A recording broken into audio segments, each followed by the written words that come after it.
Hello, everyone, and welcome back to Singularity Roll. Wait a second. That's not it. Hello, campers, and welcome to Camp Runner's Cross. I will be your camp counselor for this evening and during your entire stay with us here. And you can call me Meg, or Meg Mysteria if you're feeling formal about it. Before we play popcorn to get everyone to introduce themselves, I wanted to clear up a few rules and misconceptions about camp. If we had to pretend we're a summer camp in a movie, it would be rated R for horror. So if you're easily upset by any of the following topics, we highly encourage you to step away and take all the time you need in order to take care of yourself. Stop and check in with the camp nurse, hang out under a tree with friends, whatever aftercare you need. Topics that may be brought up while on campgrounds may include, but are not limited to the following: homophobia, transphobia, hate crimes, hate speech, war, death, general violence, discriminatory speech and violence, and the mention and use of particular slurs.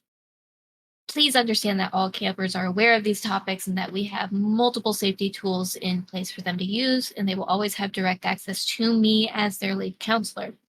And we will make sure that they have all the time and aftercare needed to recover from anything that might cause them to feel unsettled while here at camp. I know, you guys are getting antsy to play ball, but I've got one more announcement. This camp supports the LGBTQ plus community, not just in the lovely summer month of June, but year-round. We're just choosing to show off a little and bring the National Center for Transgender Equality into the spotlight. Psst. Don't tell the others I'm talking to folks from the future. They might think I'm crazy. But if you guys check out below the title screen here and in the chat, you'll be able to get the link to the NCTE Tildify page. All right, campers, let's toss around the talking stick and introduce ourselves. And while you're at it, tell me a fun fact about you.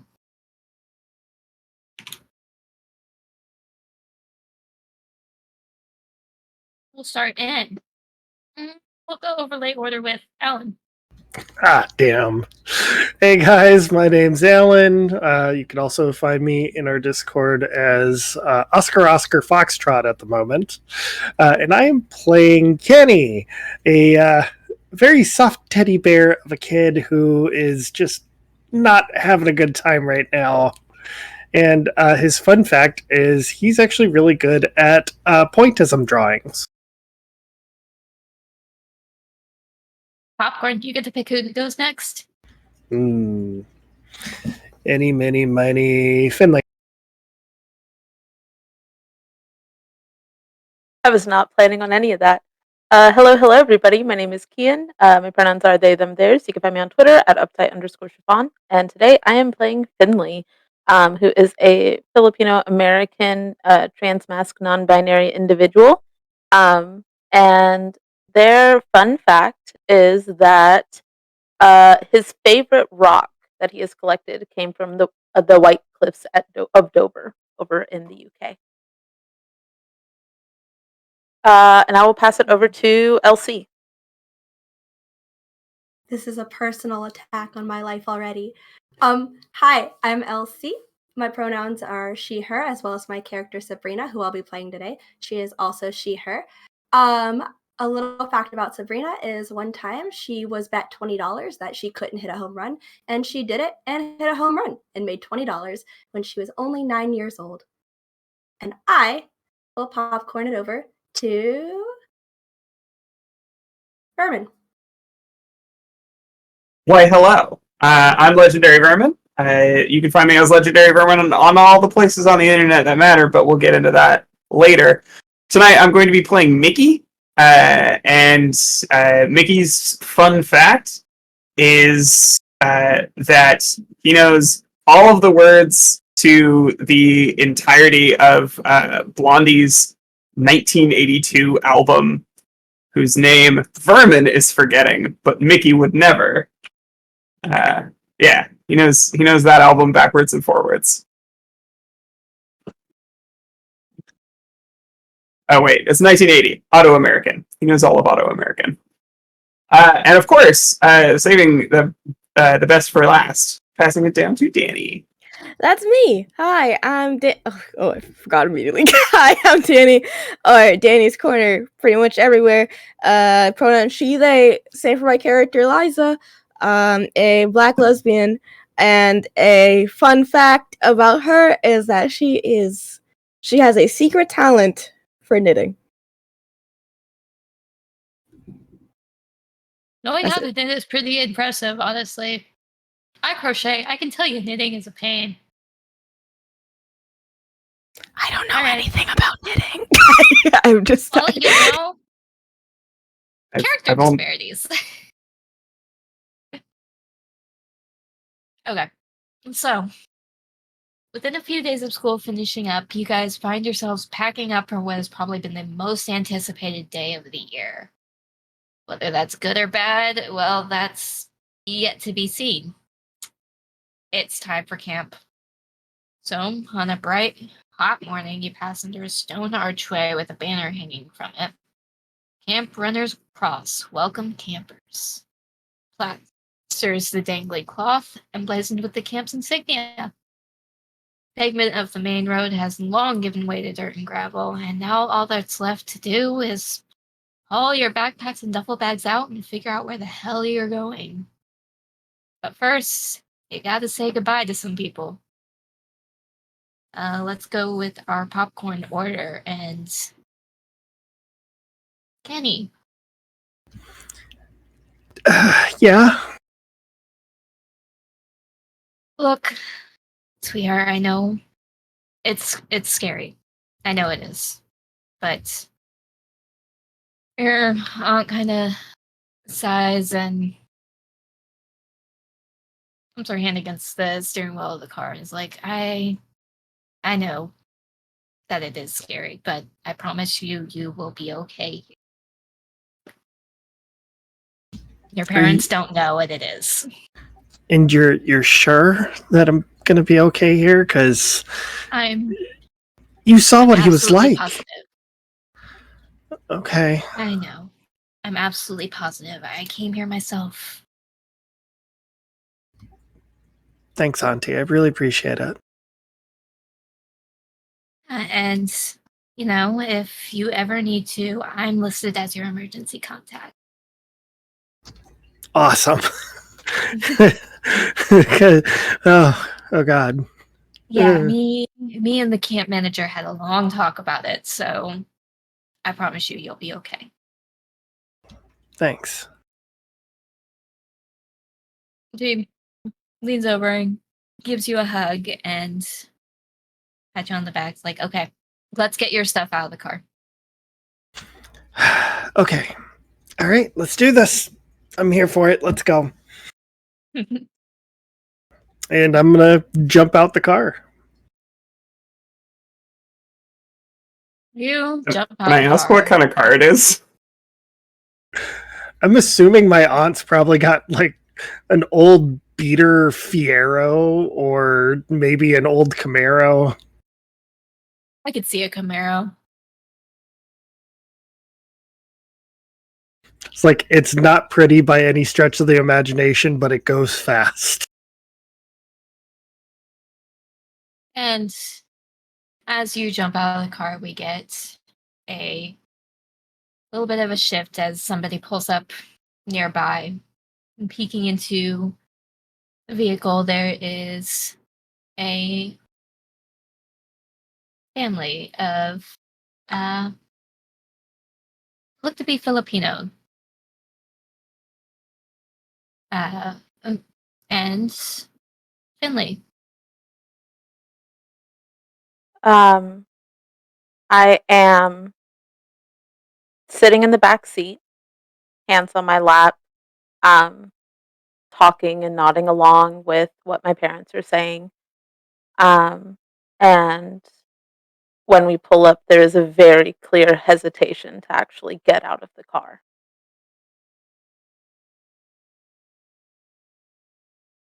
Your mother looks over the passenger seat and watches you because your hand kind of wavers on the handle to leave the car and sighs. Look, sweetheart, we know that you're not exactly happy about being here, but it's what's best. I know, We're- Mom. I know. I'm just. I know, you know, it's just, well, we have it so hard already. I know. And I'll get better here, and everything will be fine. I'm just nervous about being away from home for so long. I just haven't done this before, so that's all. I promise. Well, you know, if it's an emergency, and I imagine that it's outside of medical as well, the manager here has a way to contact us. Okay. Yeah. I'm sure it'll be quick.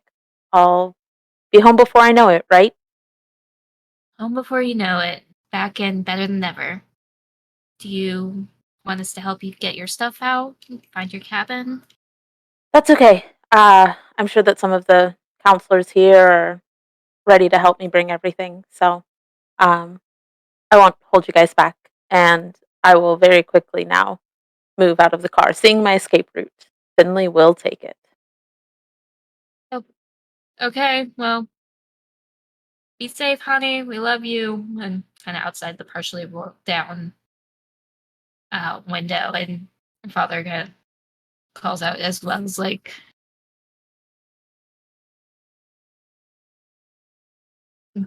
following up with the stay safe, kid. We'll see you soon. See you guys.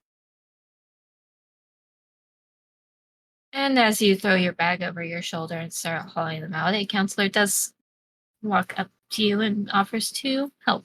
Seeing as, yeah, some of these bags can be pretty heavy if you're here for the whole summer. Yeah, definitely.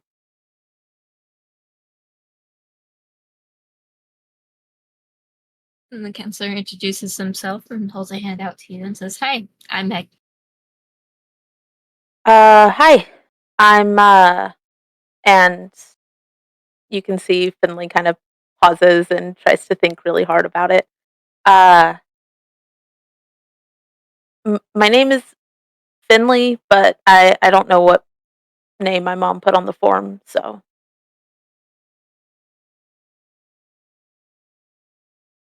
I couldn't tell you. I'm not sure. oh, okay. My name's Finley. Nice to meet you. Nice to meet you. Now, come on, let's get your bags up to the center so you can get all checked in. Okay. And Meg takes one of the bags and goes over the shoulder and walks with you to the front of the meeting hall. You guys walk right past yet another vehicle.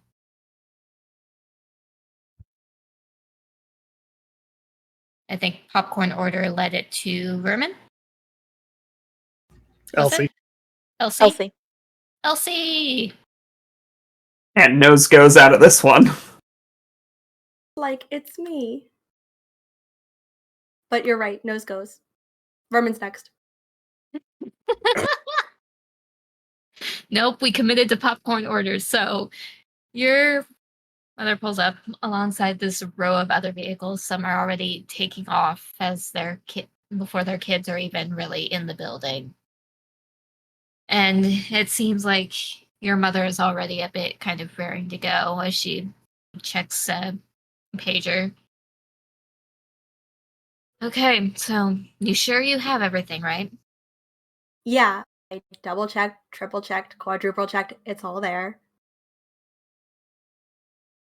Bug spray, sunscreen, all of it? Yes, Mom, all of it. I'm 18, not like in 8th grade. Come on, I've been to camp before. I know what to pack.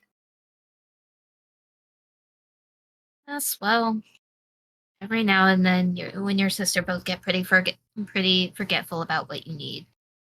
Mm. Okay, if you've got everything, do you need my help getting your Nope. stuff out? Nope. Got it. Thanks, Mom. Really appreciate it. I love camp. Really excited for camp. Um, see you in a month.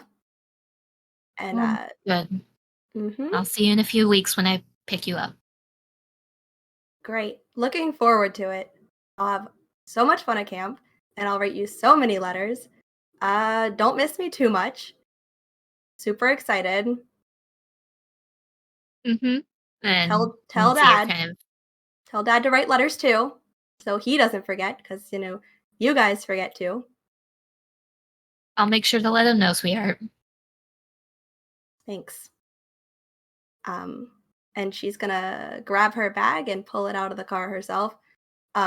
It's a pretty big bag, but she can handle it. A la that girl in The Parent Trap who pulled the bag from the heap at the bottom and was just like, meh.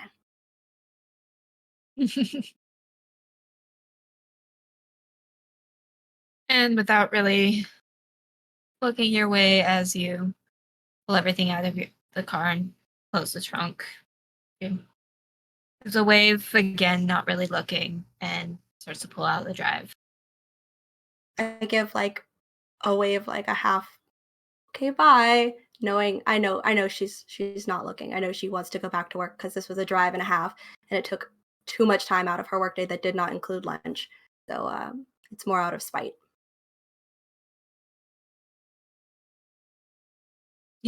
Absolutely valid. And now, in popcorn order, we go to Vermin. So there are like a couple of school buses that rolled into the parking lot at some point, and kids are like filing out of those slowly. And at the end of one of the lines, we see Mickey,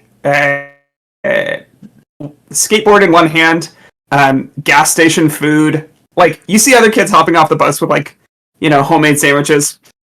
Mickey, it's all like gas station food, bags of chips.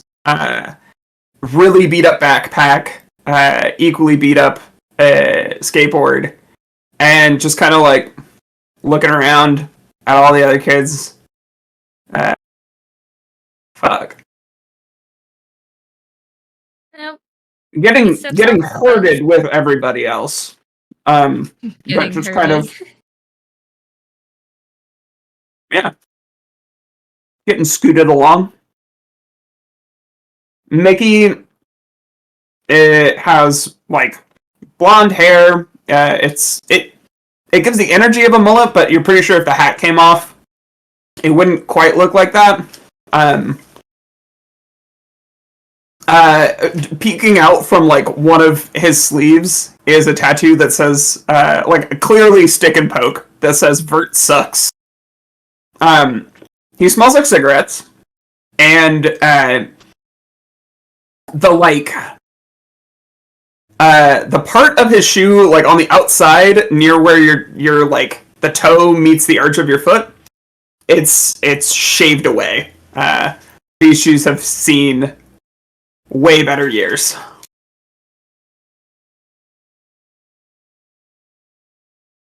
So Also, kind of getting... sorry, one more important thing. Everybody else is like piling out of the bus with some like clear bedding, like a sleeping bag or like a pillow and bed sheets. Absolutely none of that on Mickey. Just like clearly a bag of clothes and less than a lot of the other kids had. So you're coming in with pretty much, like mentioned, a duffel bag, maybe a backpack, and your skateboard.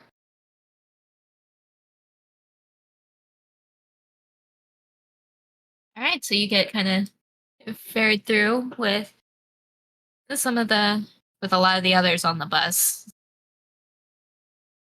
and directed and one of the counselors taps your shoulder after helping Finley get to registration. Was the same, ma'am?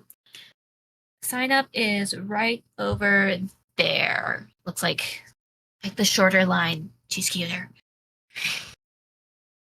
Or, if you like the guy, then go for the guy. And there's like a half step back, and then he just like slow blinks and goes to the line with the cute girl.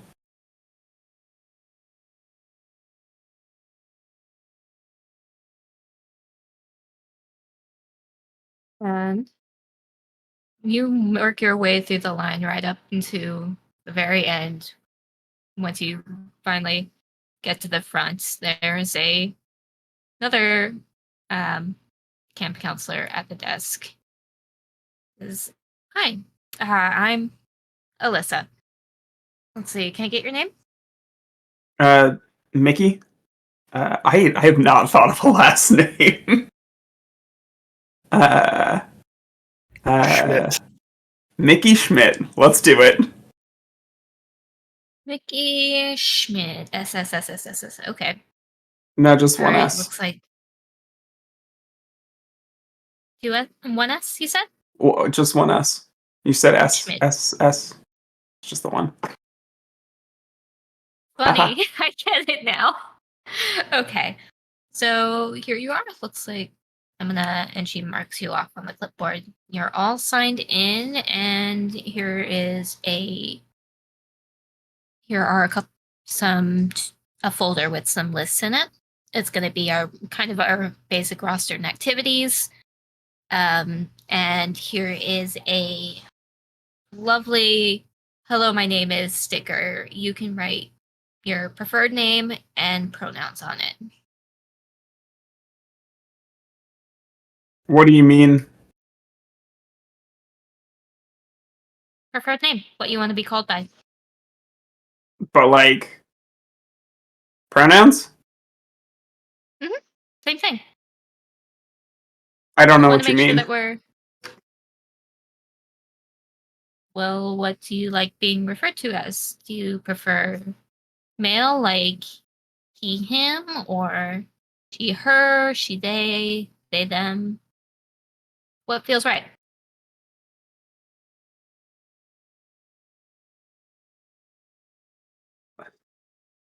And Mickey will like take the folder and the name tag and then like walk off in the direction that other people are going without responding to the question. Okay, I hope you have a good first day. And turns to address the next kid in line. And following this line all the way out the door back into the driveway path, we have a couple with their child in another car. Okay, Liza, we're here. That's that's good. Is there anything else I should take into account, but that you all haven't said already? Well, let's go through the rules one more time. Okay. So, you know that you have your journal with you, right? Yes, I have it here. I'll And show it. And the camera? Mm-hmm. Yes, ma'am. Okay. So, entry for every day, a photo, write down what you studied, and the Bible verse. You have your Bible with you too, right? Yes, ma'am. I have both. Okay, perfect. And you have pens and highlighters for annotating? Yes, ma'am. And with that, you've got your textbooks, right? The prep books for the exams? Yes, ma'am. Okay, so that covers your journal. You need to study every day, of course. No romance, nothing like that. Yes, ma'am. Kind of stay away from the boys unless you have to.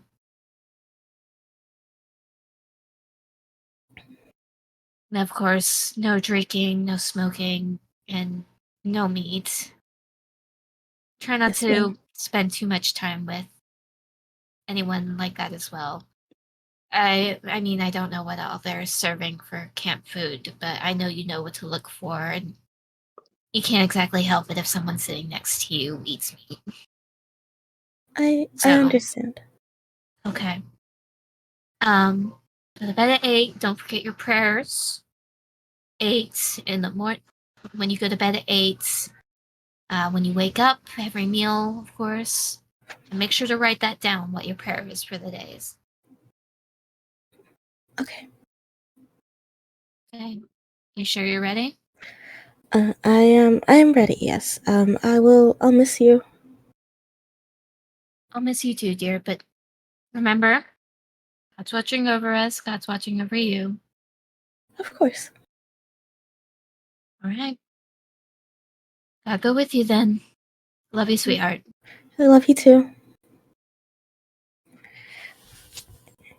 Liza will take this roller bag that she has, and will go into the camp. All right. And that puts all of our camp goers either in line or making their way to where everyone's starting to gather around the bonfire.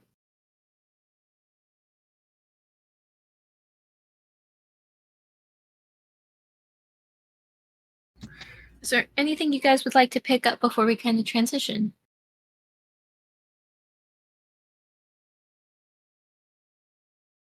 Around you is the hustle and bustle of kids either not too happy that they're here. Some of them are fairly confused. Some are just kind of laid back, like, oh, we've been through this song and dance before. We know what's coming. Liza would like to find someone immediately. A certain I believe is the camp nurse around. Yeah, the camp nurse is roaming around with some of the other counselors and kind of directing them on which ways to go. Then yeah, Liza is going to approach them and say, pardon me, are you Dr. Jackson? Hi, yes I am. Can I help you? Sorry to bother you. I was just wondering if I could ask if there are any positions someone could fill, or any sort of helper positions for that the campers can fill for the medical spaces. Are you looking to help out in the medical building? If possible, yes. I have some experience, and you see Liza opens a very specific part of this bag and takes out like a folder and hands it over. And it's like a resume essentially. Of like experience like volunteering in different places and like being like a volunteer nurse at not at school, but like a volunteer nurse at like certain places, and being a helper at church and stuff like that. Wow, she says as you hand the folder over. I don't know that many teenagers who have a resume, let alone bring it with them to camp. That's not a bad thing. Please don't take that as a bad thing. No, I understand. Of course, it's just my how I was raised. Physically regrets saying Very that out loud. respectful. Well, I mean, I'm very polite and respectful, and looking through this folder, you've got a lot of good recommendations and support groups that you've been with. Would it be okay if I held on to this? Oh no, of course. That's fine. Thank you. Yeah, if you come by the medical building, the nursing station, I'm there pretty much all day, every day, unless something crazy happens at the basketball court or the lake. So I'll look over this. Come find me after the introductory stuff, and we can see about possibly getting you set up as an aide. Thank you so much. Have a good day. Hey, you too. Hey, no roughhousing over there. I see you. Don't make me break out the first aid kit already. Sorry.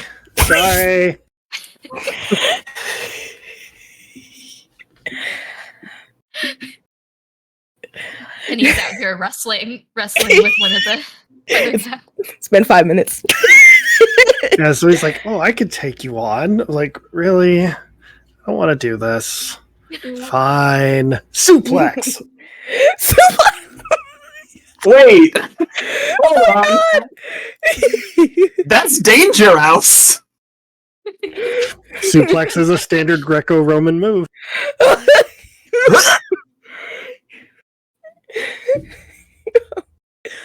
Is everything okay? Oh, he's Yeah. fine. They're fine. I'm just gonna go check on them. You make sure you sign in, sweetie. Oh, okay. Yes, thank you. Go just shuffle over to sign in.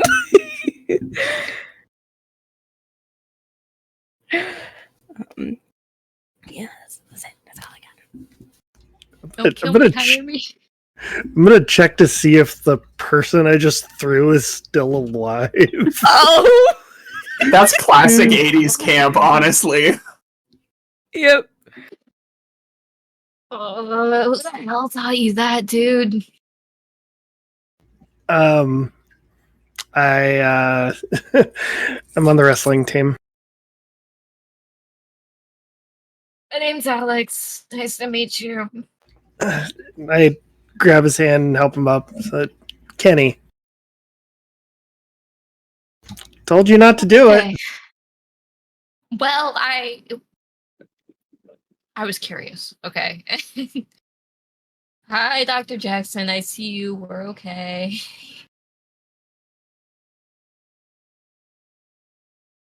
Oh, you're new around here. Yeah. First day on suggested this place. Did she? Then he grabs his water bottle and is opening it. Like, okay, so did she recommend it for the shitty reason or the good reason? The good reason, I guess. Not entirely sure. She definitely saved me from my dad. So I'm guessing it's a good reason. Oh, it's nice to see that some of the kids here aren't coming from bigots. Yeah. My dad definitely is one. Sorry to hear that, dude. But hey, mine too. Yeah, well, I maybe we should hang out later. Yeah. Cool. I think if they keep me in the same cabin, they kind of do that if you come around multiple times. I'll probably be in yellow. Oh, all right.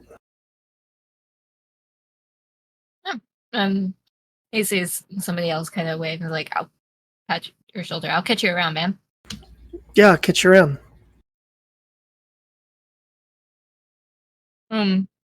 Alex runs off to join the a group of kids who just kind of showed up on one of the buses.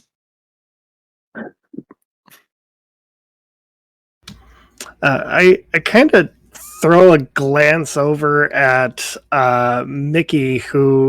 Mickey, are you smoking? I'm congregating wherever other people are congregating, and I'm sitting as far back as I can from like the stage. I imagine there's like, if you've ever been to the camps that I've been to, you will imagine this instantly. But there's like an amphitheater, right, with wooden benches, and like way at the back, there's like one tree that is like overhanging the like back few seats, and Mickey is underneath that, like leaning against it, not smoking now, but like intentionally distant from the rest of the campers. So the amphitheater over here is kind of built in the slope of a hill, but there is a tree line going around on the outside of it, a pathway taking from the main camp into the amphitheater itself. So most of the kids right now are kind of congregating like around the bonfire outside of the mess hall. So being on the trees near the amphitheater is totally okay. Like you're within sight distance. Pretty much for the most part, there's counselors just kind of roaming to make sure that nobody wanders off campgrounds, but you're kind of free to do what you want now that you signed in.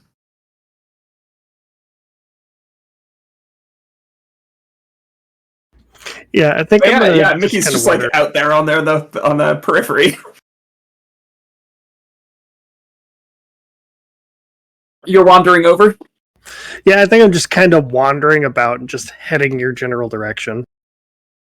Mickey is just like watching, not like warily, but like clearly seeing you kind of make your way towards him. And he's like, okay, this is either going to be really cool or really bogus. What's up?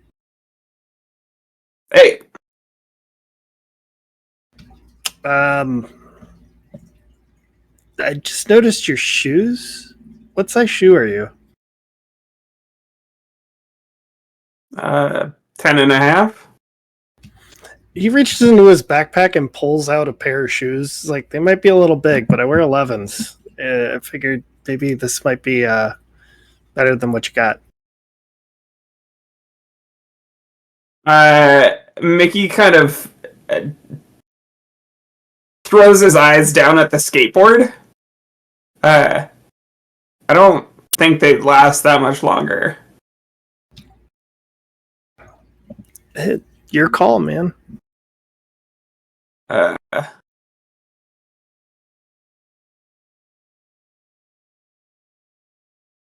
want Mickey to fuck this up really badly.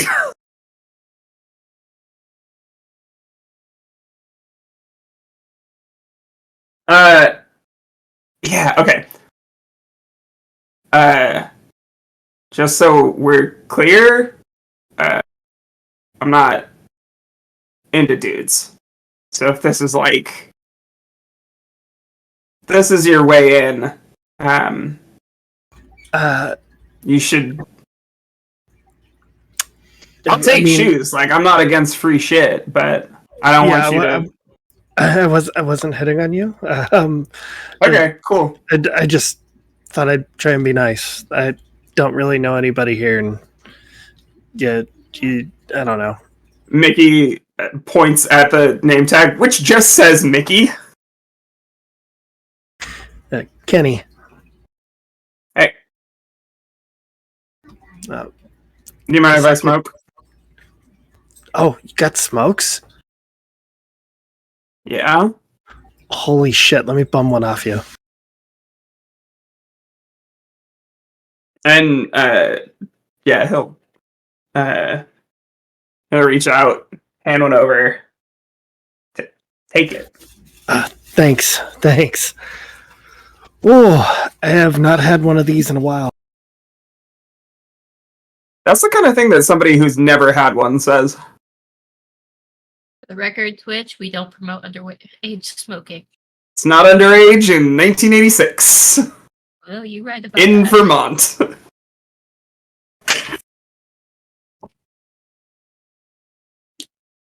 So, have you smoked before, or is this?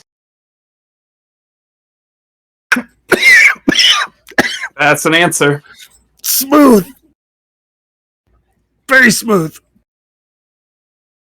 Yeah, you probably shouldn't have started out with unfiltereds, but I appreciate your gumption. Look, I'm an athlete. It's probably like my second or third time smoking, all right? I'm just giving you a hard time. Appreciate it.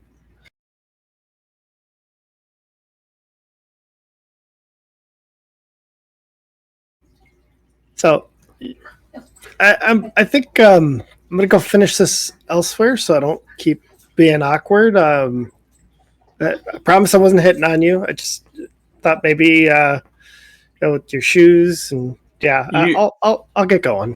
You do you, Chief. Yeah. Bye.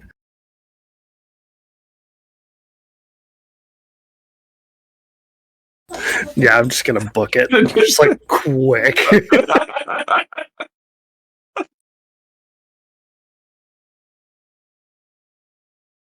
So as Kenny is making a beeline away from Mickey after unsuccessfully failing to convince him that he has a smoke.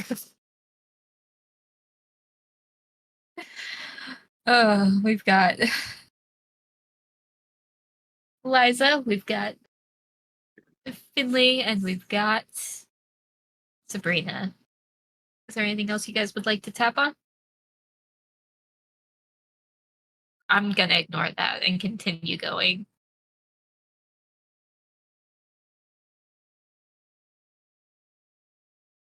I, What? I missed whatever we are ignoring. I Exactly. think exactly. It's nothing. Liza just kind of goes sit down. It's gonna go find where around like the campfire. They said they were like setting up, right? Yeah, most everybody's kind of congregating outside of the mess hall around Okay. there. Yeah. Okay. Liza will go to take a seat. Sort of like away from like try to find a spot that's sort of empty. And just sort of sit there. And we haven't been assigned. Have we been assigned our cabins yet? You do. So everybody signed in has got a folder that's got your cabins. Oh, in it. okay. It actually reflects the color of the folder. So you all are violet, so your folder is a nice purple. Oh. Let's actually gonna go take her bags there first. I was also gonna take my bag surfer, so I will see Liza there. Oh my gosh, look at that. Coordination at its finest. Whoa. I have Connection. So you see, I didn't describe Liza when I was in my head. I was gonna do it, and then I didn't. So you see, going into the cabin with this very large sort of roller bag. Sort of, she seems to be struggling a little bit to take it up. Is there stairs? Is like a stairs? It's like one of those cabins There's that are a like few up a little bit. Steps up to it, yeah. It's a struggle we're having. If there weren't stairs before, there are stairs now. You see, After getting past all the dirt and gravel, your next obstacle. all the can gravel tell- and the wheels. Yeah, you can tell like she was like she looks like she's like, okay, I practiced getting this through the gravel and through the tough terrain, and then there were stairs. It's like, oh, there's not a ramp. Didn't account for the stairs. I did it. So you see this very dark skin, maybe like oh my god, wait, everybody, I didn't write it down. It's like 4'11", girl, dark skin, sort of reddish brown, short hair. That's like, it looks like it's had a hot straightening iron put it to a lot of times, and it refuses to be perfectly straight still. It's like it's curling up just like a little bit at like the ends and on like this little front bit where it shows. But she has like a red headband that sections it off that matches these red circular glasses she has. And she has these little freckles. She has like a freckle face, and she's wearing this sort of white button up and a blue and red vest over it, and like a white, very long skirt that goes to her ankles. And like little boots, little like brown boots. And you see this girl is struggling, fighting for her life.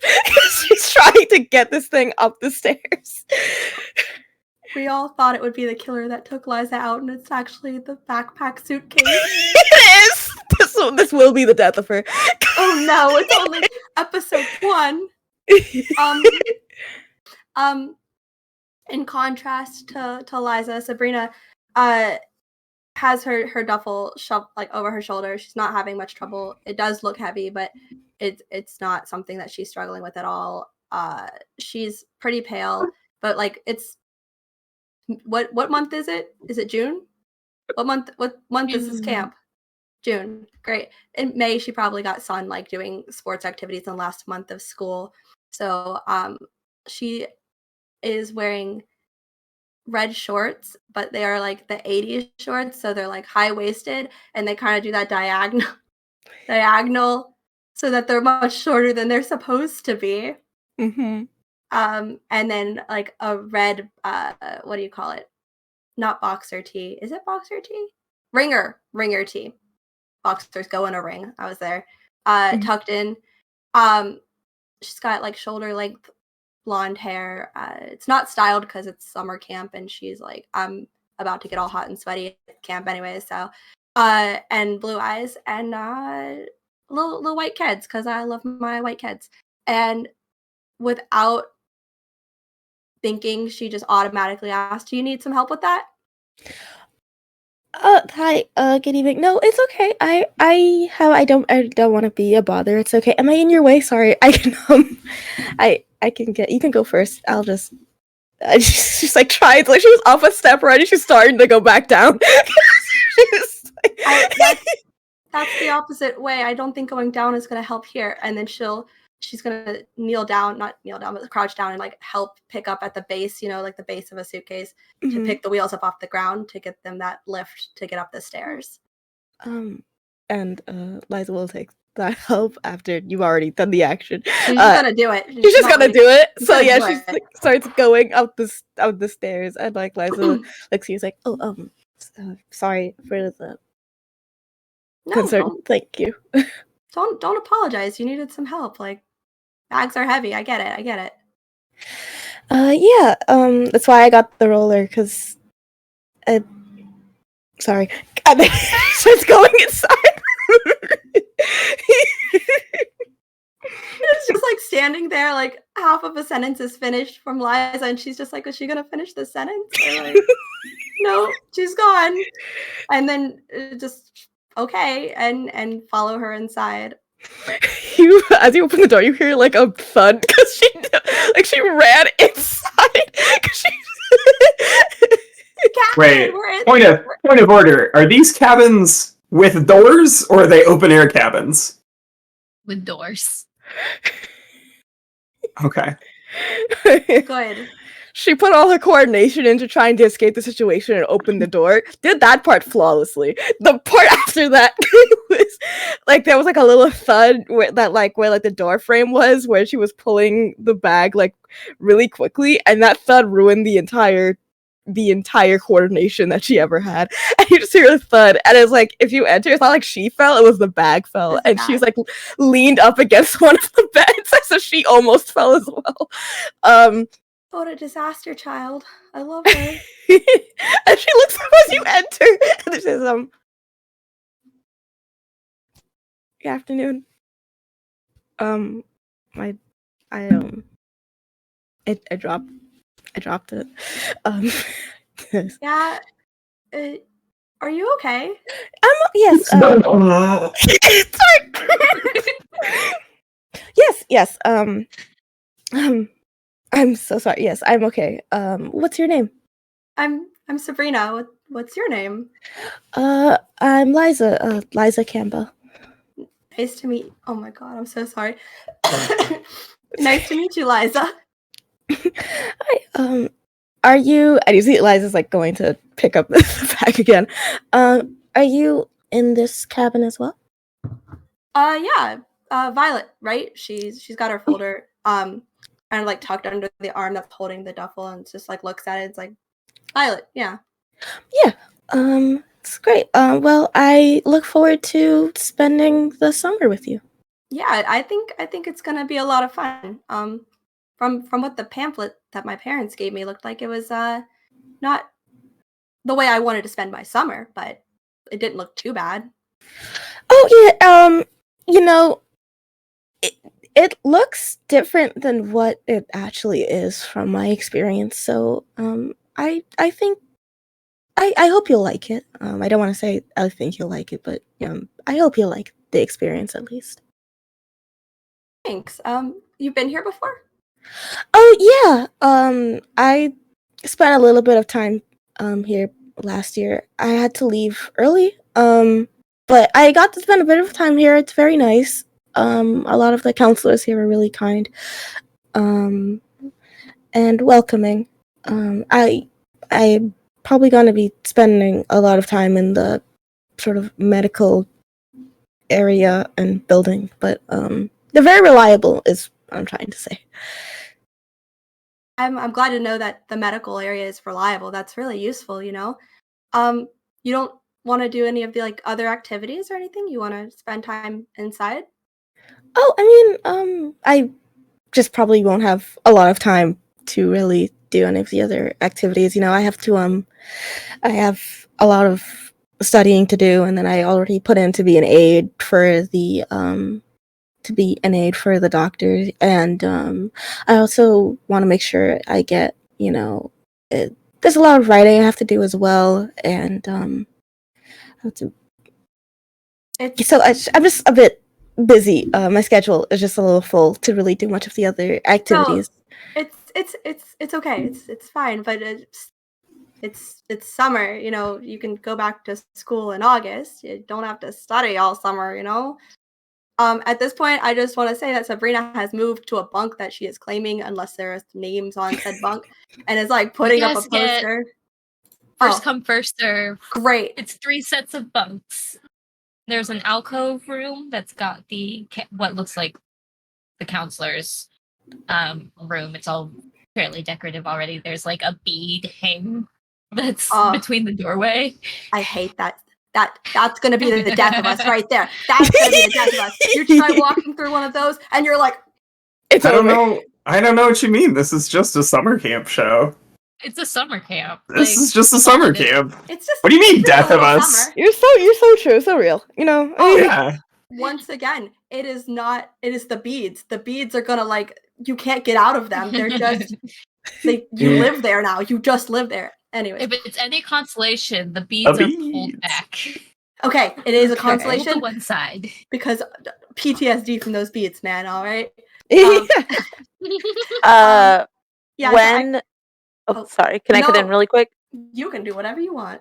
When Sabrina turns around, you would see Finley sitting on the top bunk in the far corner, just watching this conversation. Just like. Not saying a damn thing. Just just sitting on the top bunk, leg hanging off, one knee pulled up to their chest. Bruh. I'm gonna like look at Finley and then look at Liza and look at Finley and then just like, all right, I'm gonna go. Don't let me interrupt. You two seemed like you had something going on, so. Yes.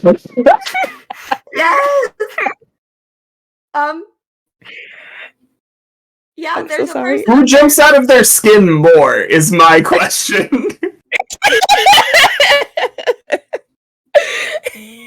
Liza. No, it was Liza. I think Sabrina was just maybe like person. Yeah, person. Like a little like, internal like heart. I'm so sorry. I didn't mean to say that. Just like you're like I not like you're like us like you scared me. I didn't mean to say. It seems like you're gonna hurt yourself trying to get through that apology. You say sorry an awful lot. It's all good. It is all good. I will get out of y'all's way, and Finley will slide off. And you would see that Finley has also put their stuff on the bottom bunk in the hopes that nobody will be bunking with them at all. Finley does not want to have any bunk mates because that is kind of just who they are. But will kind of give a salute and walk out very awkwardly, kind of like making eye contact a little bit too long, and then heads back out the front door. I think that's when Finley like almost bumps into Mickey, who is standing outside, duffel bag on the ground with the skateboard like attached. You know how the duffel bag's like the handle clips? Yeah. It's like handle is clipped around skateboard, backpack on shoulder, cigarette hanging out of mouth, looking at the folder, looking at the cabin, looking at the two people who just went in, like something doesn't fucking add up. Wait a second. Finley is not coordinated and would probably trip over the skateboard and run headfirst into Mickey, unfortunately. Yeah, bowled over. I imagine Mickey as like 150 pounds soaking wet, like real skinny. Just any amount of force above the middle, bowled over. Butterfly wings, gust of wind, and Mickey Yeah, is out of the picture.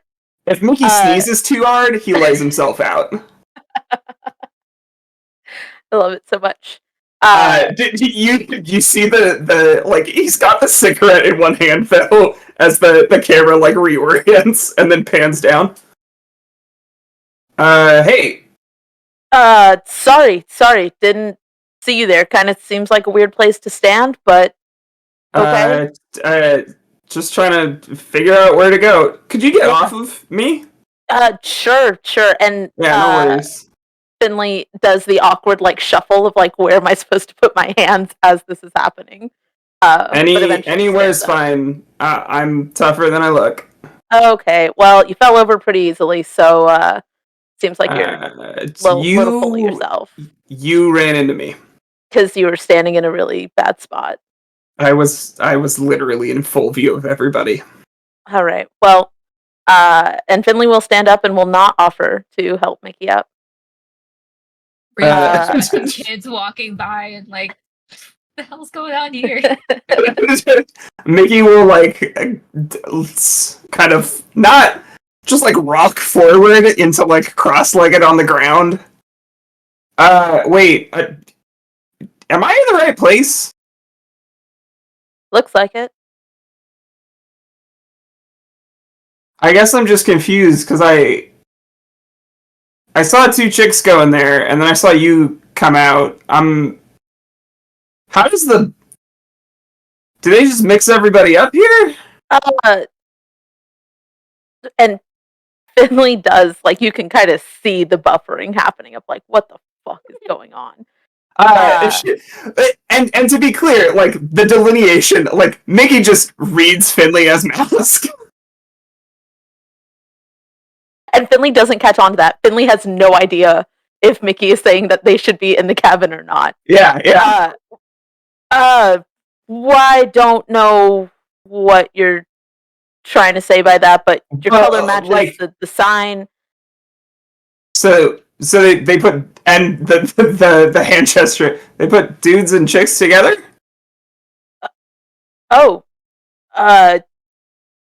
Yeah, I guess so. Pretty weird fucking camp, I guess. I feel like everything here is a trap. Well, They asked me to put pronouns on my name tag. Like, what? Yeah. Like, aren't they gonna use that? Feels like everything's meant to be used against us. This feels... I don't know what's going on with you, man, but, like... This is fucking weird. Yeah, it is. And to be clear, Finley is in pure gay panic right now and full gender identity crisis. Finley has no conception of who they are as a person right now. Excellent. Yeah. I don't know what the whole pronoun thing was about either, and it's gonna do that like awkward fumble of I'm picturing the scene in Mulan where Mulan is trying to learn how to be a dude, but like goes to like do one of the bro gestures, like has no idea, but is trying their damn hardest. Hey, I imagine it's awkward enough that like Mickey like looks at the cigarette. Oh shit, my bad. And then pulls out his cigarettes and like offers one. Thanks. And Mickey's not grab it like a fucking like they're grabbing the handle of a bag. Mickey does not know what to do with this. Cool. Has nobody in this camp seen a fucking cigarette before? You just hear from the distance. Smooth. Okay, man. It's okay. Just let it. And put the damn cigarette out. Stop smoking it. Try to be cool. I may be Oh. responsible for Speed Racer over there.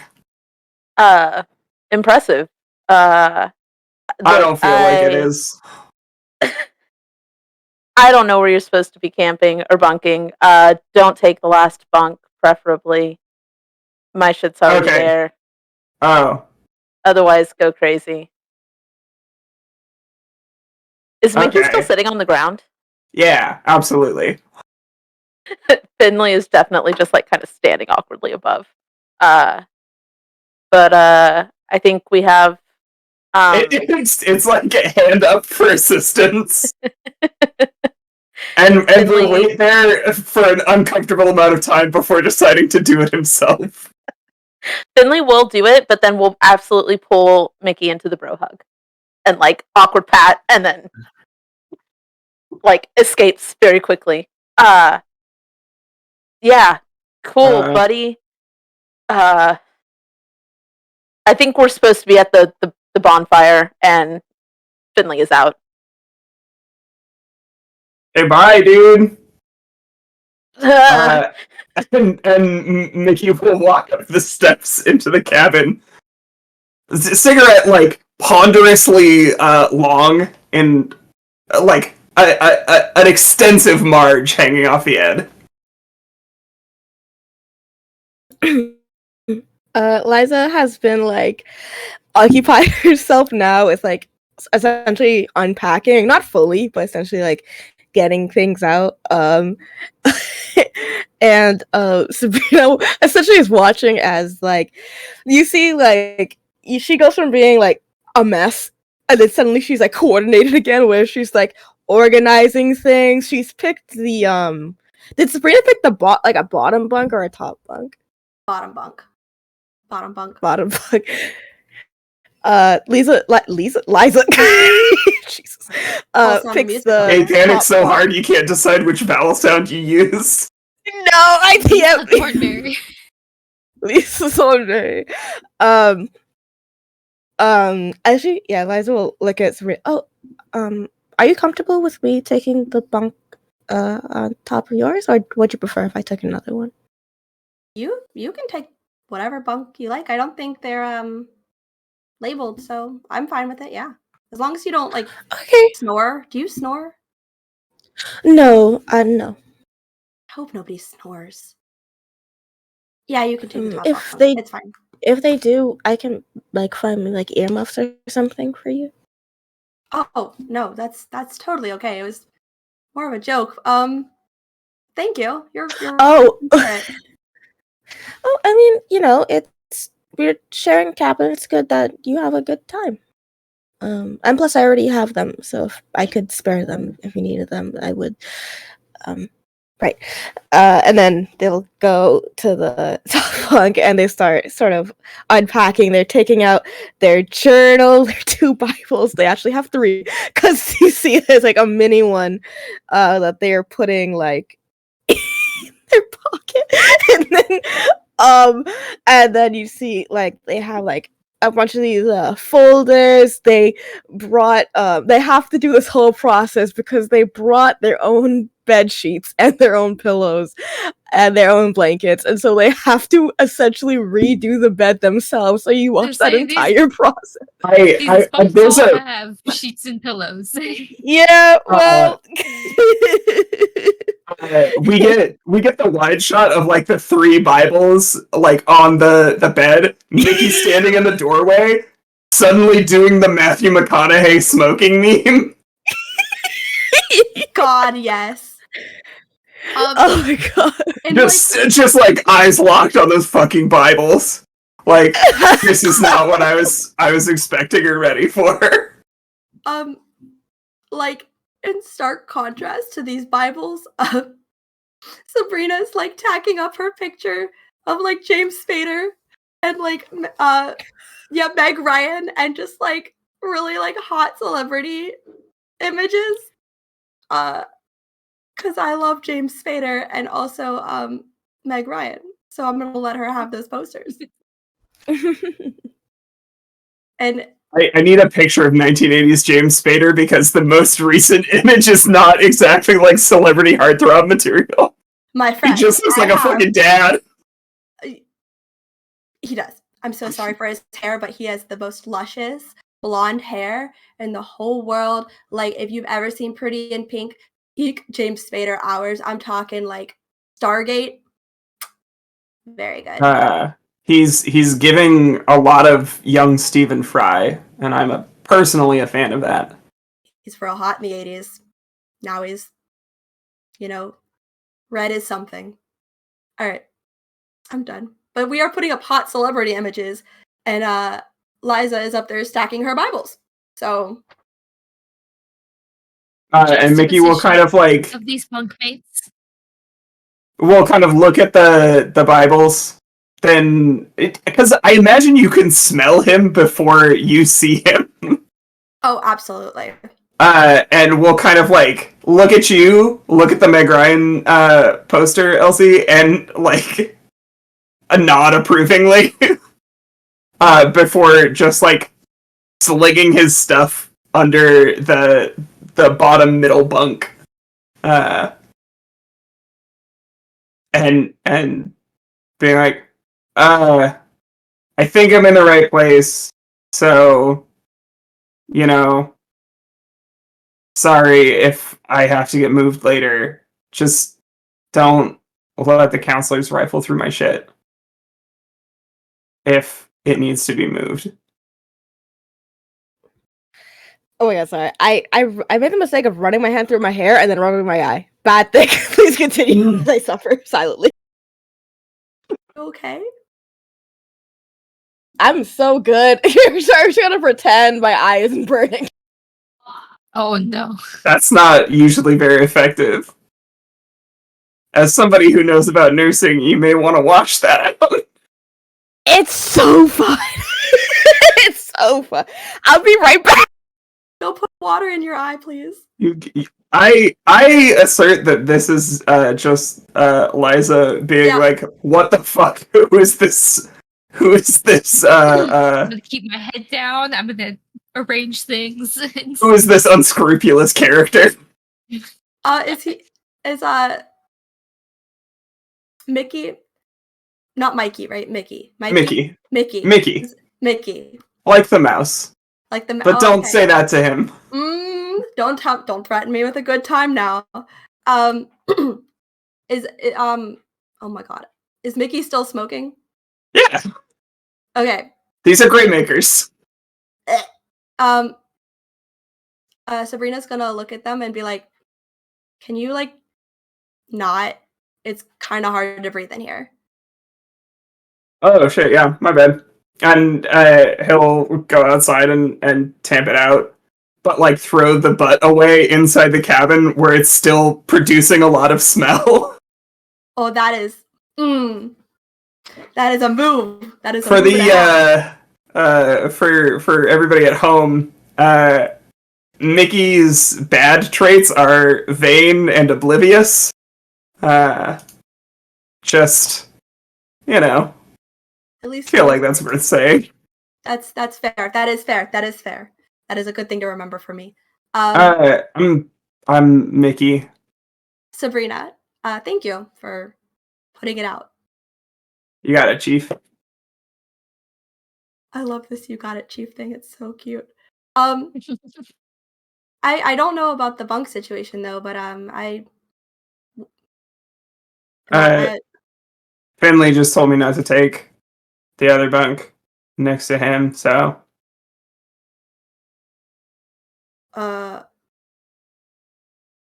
Sabrina is like so confused right now. Everyone is just so weird. So weird. I don't know what you mean. I don't know what you mean. Mickey's so normal. Well, like fucking Finley's sitting up there like Naruto, like in the trees watching silently ninja, and then Liza's got like is a mess, and then you're smoking, and coming in here smoking, and then and she's just like, what is happening? And you said like, don't let the counselors go in my bag. Like, that's sus. And now she's gonna ask him why. Why can't the counselors go in your bag? Can I ask that? Like, can I ask you that? Like, what is? Are you gonna narc on me? No, my sister is a narc. I am not a narc. Don't worry. I like that attitude. Twin. Yeah, my twin sister. Cigarettes and weed. Okay. I'm less worried about the cigarettes, but I'm definitely. Yeah, absolutely. That stuff's expensive. Like, no, I'm not gonna narc. I don't give a shit. Well, let me know if and we'll like look to Liza. Yeah, what's up? After Nikki's just like openly admitting to having cigarettes and weed, kind of talking to Sabrina, look to Liza. I mean, if either of you want to smoke weed at any point, you just let me know. As long as, and we'll thumbs at the bead curtain. It's expensive, like you said. I don't smoke, but Liza. It's a very nice offer. I can't accept, unfortunately, but I appreciate you. I appreciate you offering. And accept because so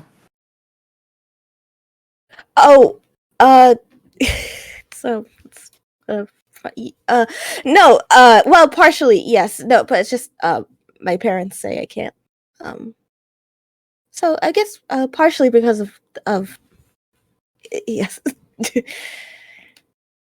But your parents aren't here. Sabrina, I am liking you more and more. I think we're gonna be good friends. I'm gonna go though. Oh, yeah. I They've got there's the bonfire, like orientation thing. Oh yeah. We should probably head over there. Yeah. Yes. Okay.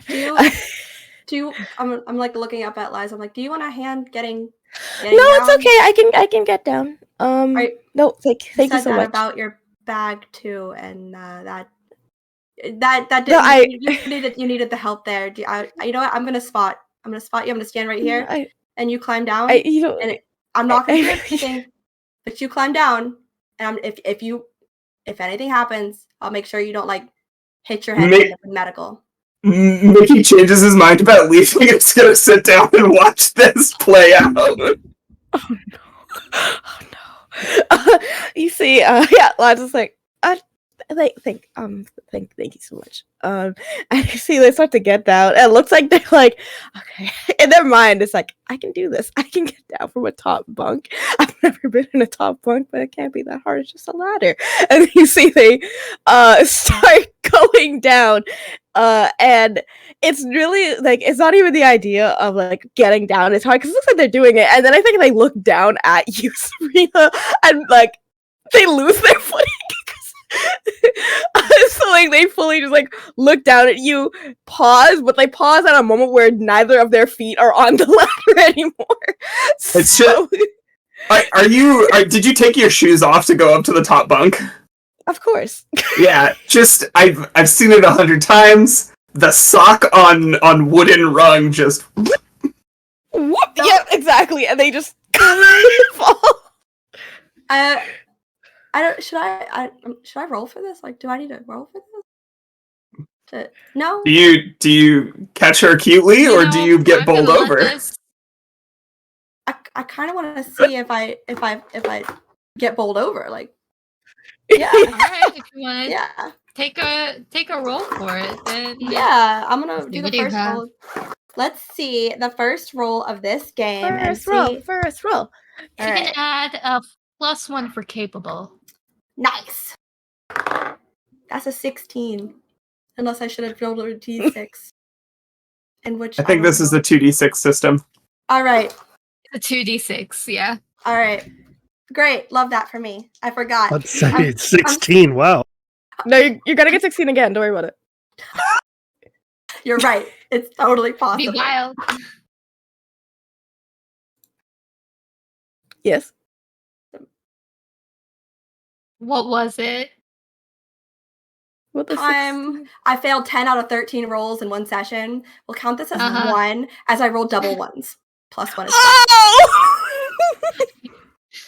Oh! Just quickly sliding down the ladder into you, and you both topple to the floor. I think she would immediately start laughing. This is hilarious to her, and she's someone who like takes life as positively as she can, and the fact that she knew Liza was gonna fall, and the fact that she felt and they both fell is way funnier to her than it would upset her. So she's just cracking up on the ground. In contrast, Liza looks so horrified. Like they land, and then it's not even like they focus on eye on themselves. They really look to you like, "Oh my gosh, are you okay? I'm so sorry. I didn't mean to. No, I had it. I mean, like I was doing it, and then I'm really sorry. Do you need to be taken me to the nurse? I can take. I have a first aid kit in my bag, and it's just if it's okay. Is anything hurt? I can check if there's something hurt. Like I don't. No. As Liza is going on and like this rambling, unstoppable bout of like. And just like fear that she fell on Sabrina. Sabrina's just gonna take her shoulders and sit her up, and then like move out from under her and be like, "It's okay, really fine. We got to get to the bonfire. You should probably put your shoes on, and remember there are stairs outside the cabin just in case you don't want to trip again." Okay. Okay. All right. Thank you. You're welcome. You're welcome. Mickey will like nod and walk out of the door. And now Mickey leaves. Great We first now roll have- of the game, guys. Great first roll. We now Love to have set the tone. 4 of our campers heading. We have 4 of our campers heading back to the bonfire where the masses have congregated, although they now seem to be starting to shift more towards the amphitheater. Under direction by the counselors, and Kenny, one is sitting next to you, just patting your back, and has confiscated your cigarette because clearly you cannot handle it. It's only my third one. I know, man. You've said it a few times now, but I'm gonna then. I don't know. If you're looking at them, they actually do just appropriate the cigarette for themselves. Like, yes. Lets out and exhale and says, "So you got Violet, right? For your cabin?" Yeah, I do. Oh, Nice to meet you. more I am. water. Yeah, drink your water, dude. What was your name? Oh, I'm Meg, one of the camp counselors. Actually, Hi. it looks like you're in my cabin. Oh, cool. Yeah, I haven't actually made my way down there, mostly because I was dying. Well, we'll just have to haul your bags down to the amphitheater and make sure no one goes through them, but we'll head back that way to meet everybody else afterwards. Sweet. Oh, and as you're sitting there with Meg while Meg is smoking your appropriated cigarette, one of the a dog wearing a vest runs up to you guys and it's like, "Oh yeah, we have another bunk mate. This is Allie." It's a baby. Yeah. You want to pet her? Yes, please. Pet her. I just like start petting the dog and almost start crying with happiness. Just like, oh my god, I love this dog. It was Allie, one of the therapy dogs on campgrounds. I will love this puppy forever. Did we really get quiet? Hmm? Apparently we got really quiet. When was that? It's according to Fail. I think we're good. Apparently, we sound good on stream right now. At least when I just checked. Well, let us know if the audio needs a shift. But yeah, this is Allie. I mean, if you want to hang out with more of the dogs, we've got some animal therapy programs, and one of them is even like helping to train some of the pups to be service dogs. I will happily die for these puppies. You're not allergic or anything, right? I don't have to worry about that being literal. No, not that I know of. Okay, please don't make it literal. I don't want my ass to get reamed by Dr. Jackson again. Yeah, I'll let you know if something bad happens. Till then, oh my god. Puppy, come here. And Meg just kind of continues to smoke and chuckles as you're hanging out with Allie before some of the other counselors and someone in a actual suit started motioning to the rest of the campers to try to usher them towards the amphitheater, along with some of the counselors that are back towards the cabins, waving everybody down and directing you guys that way.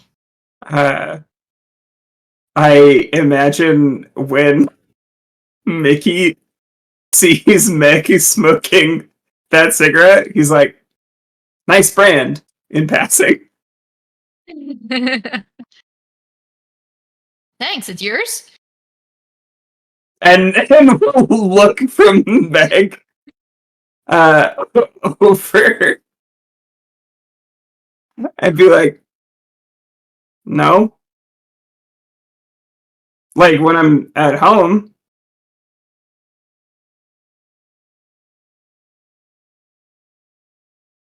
It's just kind of, there's a grin and a bit of a sly wink.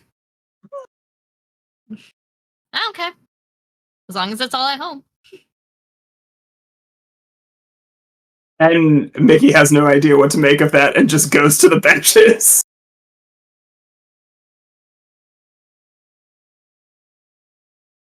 Okay. As you guys kind of all make your way to the amphitheater and get settled wherever you may, all the counselors, after kind of doing broad head counts and checking the rest of the camp to make sure that everybody's kind of gotten to that location safely. In one piece. There. They're there. That's all that matters, right? And they gather at the base of the amphitheater where the stage is, and the gentleman wearing the suit steps up onto the stage. And before we get into what our lovely camp manager has to say, we're going to take a break for a few minutes and let our campers rehydrate, do what they need to do, finish unpacking, standard camp stuff.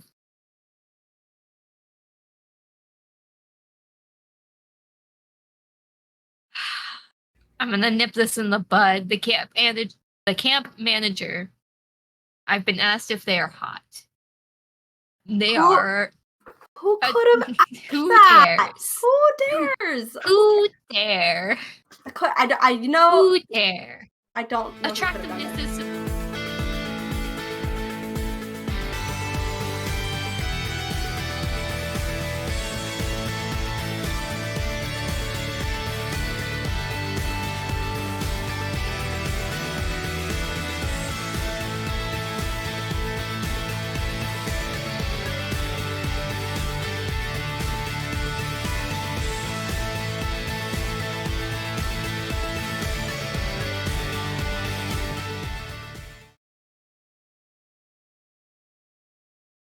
Welcome back, guys. That was a nice swim that we all had. Not really. Everybody is coming back from the bonfire or their cabins to the amphitheater, where they're being ushered by counselors and camp manager alike.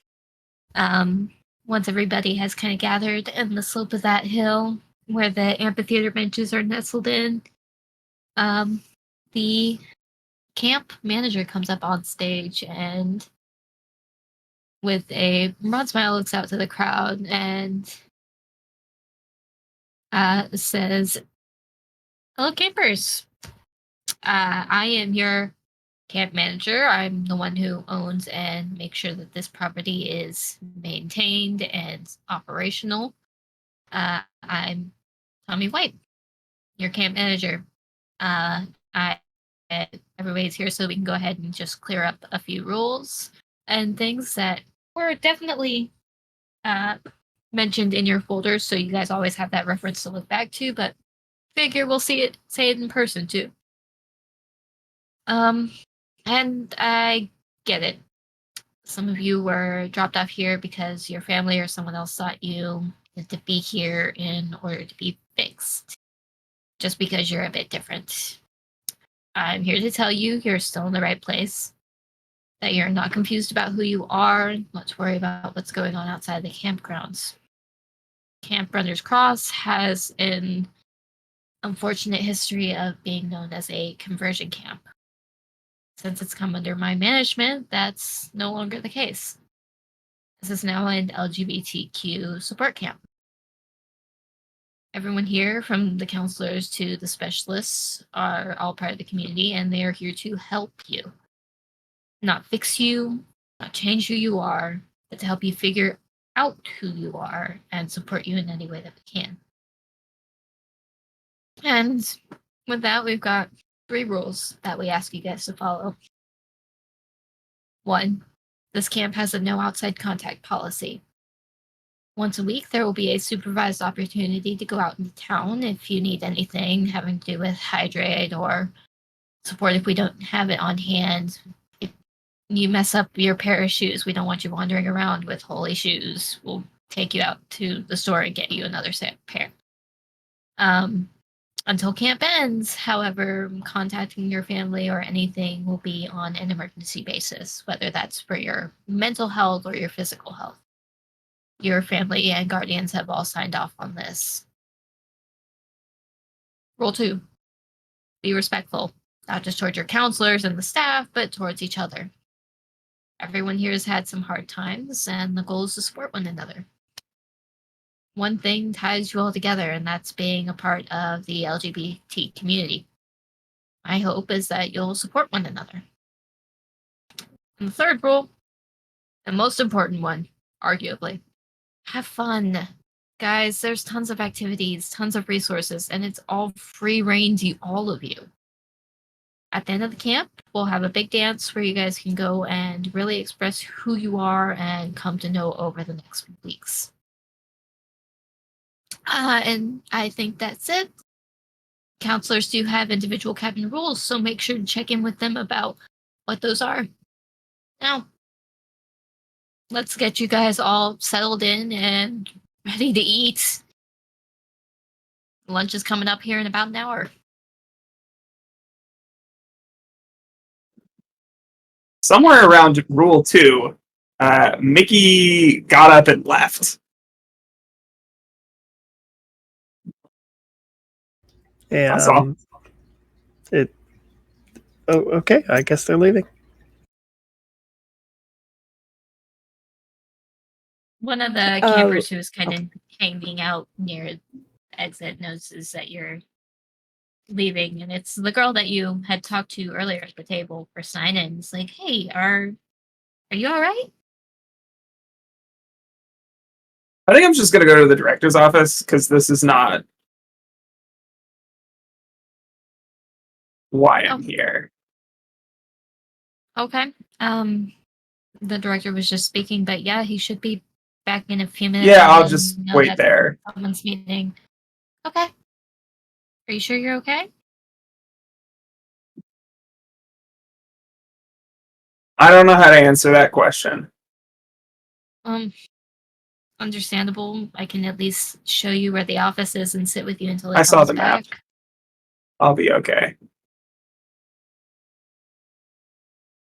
Okay. And This she isn't gestures like to a trick, right? You all are serious? Yeah, we know that this camp kind of has a reputation, but we're serious about what it is now.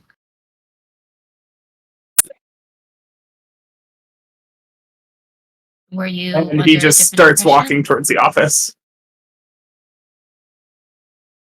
Okay.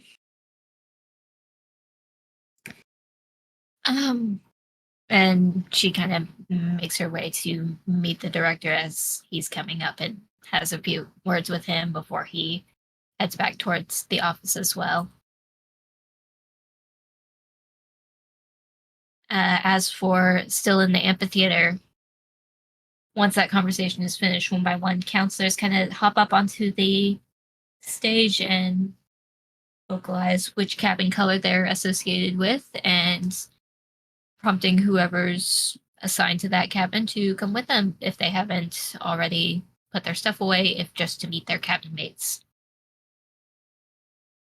So it works its way down the line until Meg, a fairly androgynous individual with dark, messy hair, is accompanied by a golden retriever wearing the service vest, Allie, emblazoned across the side. All right, everybody, who amongst you were lucky enough to draw the violet-colored stick? Come on. I know one of you already. Where's your hands? Awesome. It looks like, according to my roster, we're missing one. We'll have to follow up on that. Hey, everybody. If you want to walk and talk with me, as he hops off the stage and starts moving up the aisle. Hello, everybody. I'm Meg. I use he, him pronouns and now be the counselor in charge of your cabin. Looks like some of you have already found your way there. And this lovely pooch right here is Ellie. It's one of the therapy dogs for the camp. And she'll be staying in the cabin with us. So I genuinely hope you guys don't have any allergies. They told me that everybody who was in the cabin was vetted. So let's get Kenny here back to the cabin to unpack, and you guys can meet and chat a little bit before we head back to the mess hall. Sound good? Yes, thank you. I'm a little confused. This is not what my parents signed me up for.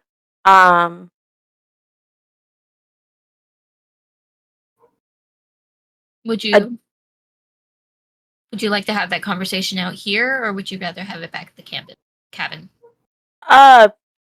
The cabin's fine, I guess. Okay. Well, I ask because, campgoers sometimes want to keep stuff private. So I was making sure that you knew that was okay. Yeah. Sure, thanks. All right.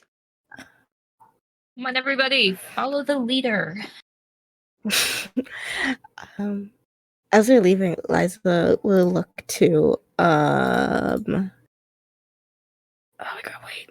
Oh my god, I wrote all the name Finley. And say, sort of just quietly, do you need anything? No. I'm good. This just it's not what I expected. So If it helps, I think that's how it is for a good amount of people here. So if you need anything, we're, I guess, cabin mates for the summer. So need water, I can bring your food for you if you need it. thanks. You kind of seem like the type to put yourself out to help others, so I won't try to take you up on that too much. Oh no, it's okay. It's okay. Trust me. I'm essentially also going to be partially working here as well, so it's I'm happy to help wherever is needed. Cool. Thanks. Of course. And it looks like Liza was about to say something and then stopped herself. That's okay. Finley absolutely has kind of spotted like a kind of walking path and is like looking between the path and where everybody else is going and is kind of starting to meander. Wants to take a little bit of space and kind of take the scenic route. Just eye contact, inquisitive thumbs up.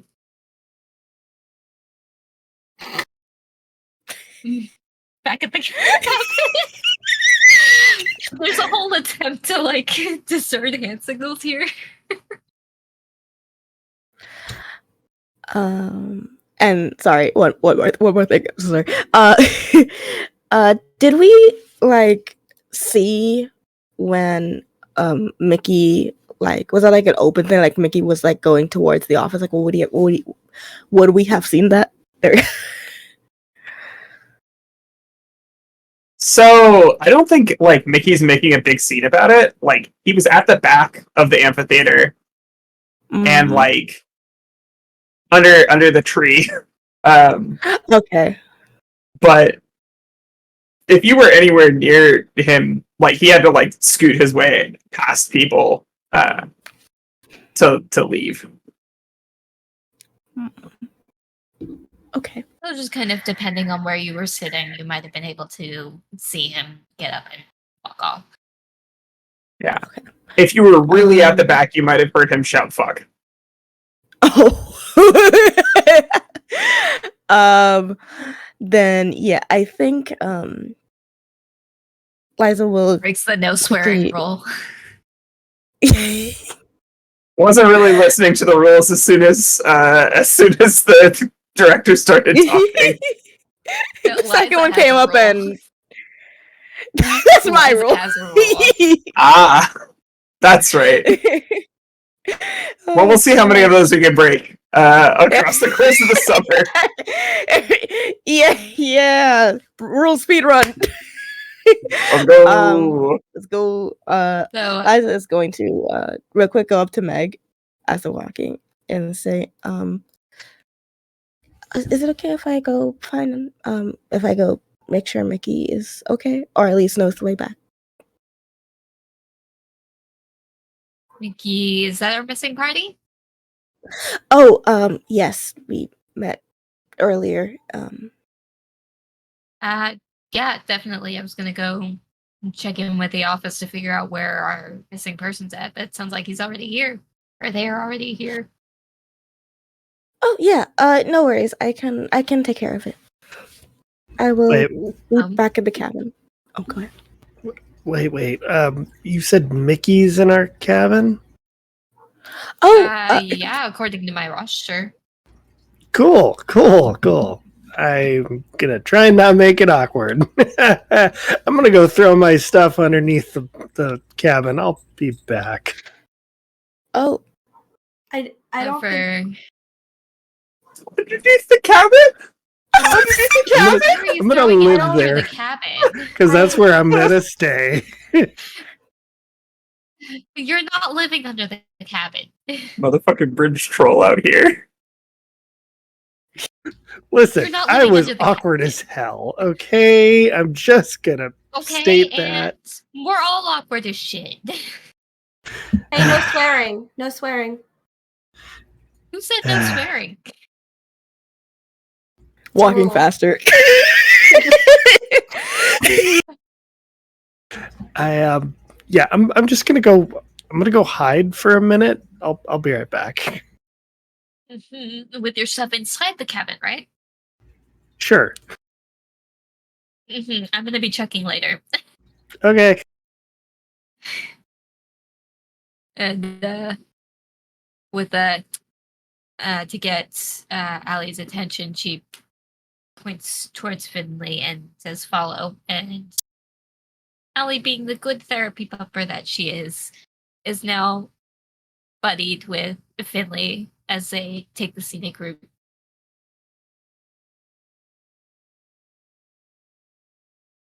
And You can kill Finley now. That's all Finley wants. It's fine.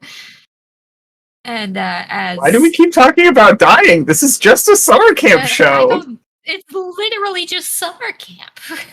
Like, why are you all like this? Why do you We're just assume here for death is around feelings. every Just corner? having a little summer fun. Just having a normal time of it. Having Yeah. a little summer fun in a reformed conversion camp.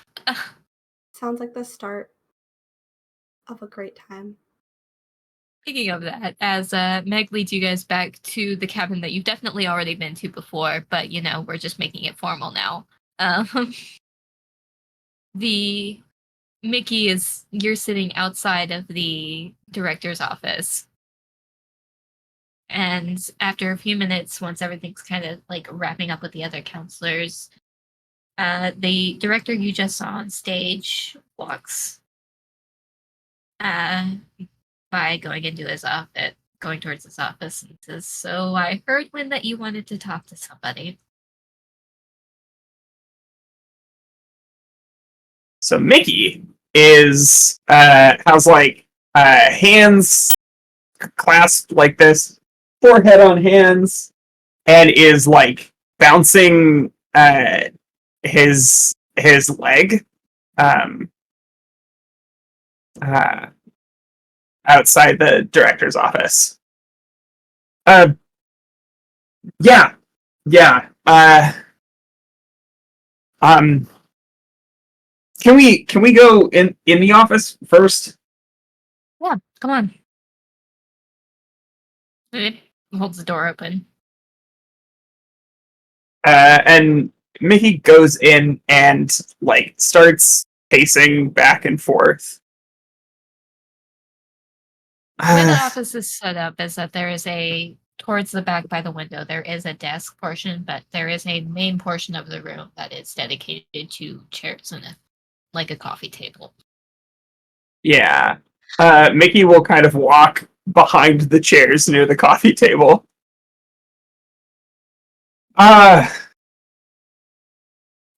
Look, I think I don't think you're doing anything wrong, and I won't like say anything, but I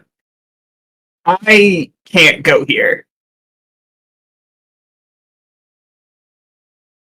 And why is that? You didn't tell me your name. What's your name? I'm Mickey. Mickey, last name? I have literally, as the player, forgotten it. Schmidt. Schmid. And Schmidt. eyes are directed towards you, like he's trying to give you his full attention to his best, but he's still kind of going through some file folders, and what you kind of see is like application forms. Okay, why do you think you can't be here, Mickey?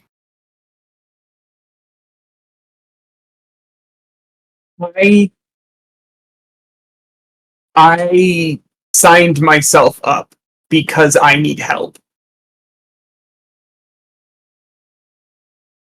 And I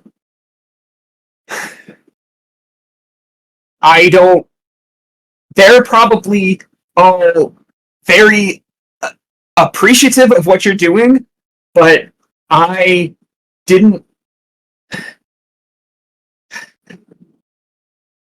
I can't go back. Go back home, you mean? Yes. And he's got your folder and has kind of gone through it rather quickly. Doesn't seem like he skimmed it though. Okay. And after looking through the folder, sits down at his desk and then sits down in one of the chairs after grabbing a couple bottles of water off a shelf and holds one out to you. Mickey will take it, but then just like set it down on the coffee table. Actually, he'll hold it in his hands and he'll kind of twist it.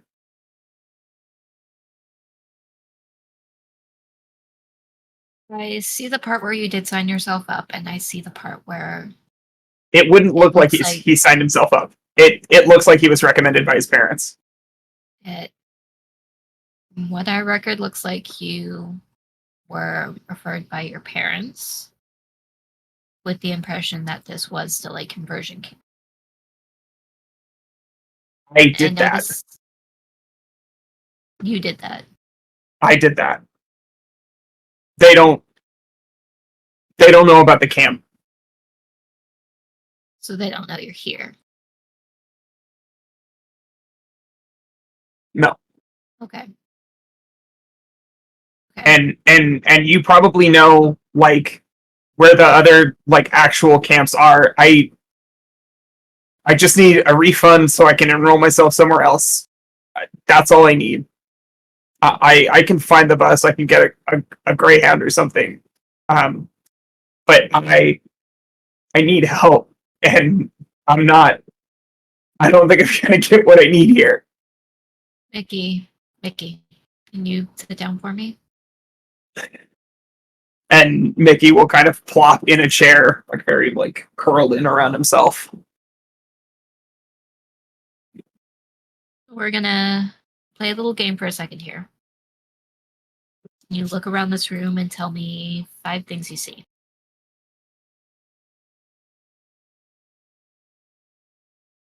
Can you do it or not? Mickey, I'm not gonna condone a decision made in a state of panic. So work with me a little bit. And There's a clock. You have a hunting trophy thing. Coasters, pens, and a filing cabinet. it's a good job. Tell me 4 things you can hear. Can we fast forward this part? Like, Yeah, we can yeah. roll through it. They're essentially what the director White walks you through is the 5 senses game. Yeah. And goes through a extensive process to help Mickey get to a point where he's a little bit calmer, probably still very apprehensive, but at least calm enough to have a conversation. Yeah, still twisting the water bottle, but no longer like breathing heavily or like scrunched in.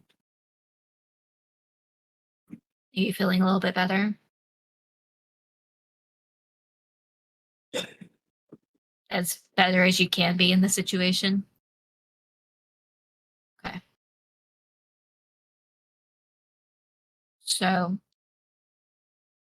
what you're telling me is that you want a refund so that you can fund going to another institute. Yeah. I won't tell anybody. Oh, don't put that. That's the furthest thing from my mind, and it should be the furthest thing from yours about whether or not you tell anybody about what we're doing here. Okay.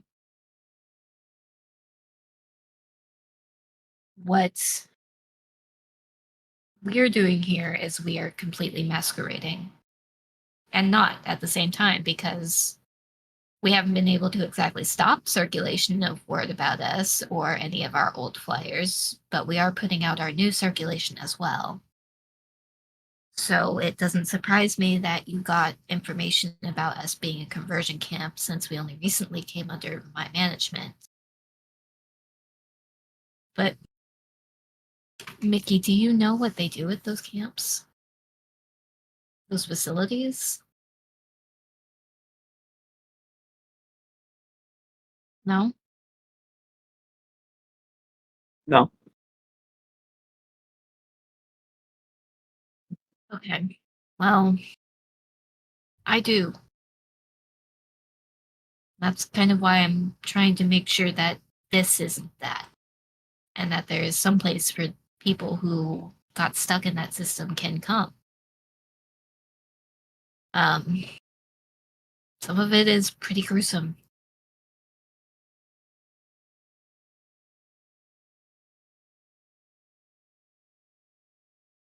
How much do you want to know? That's the question.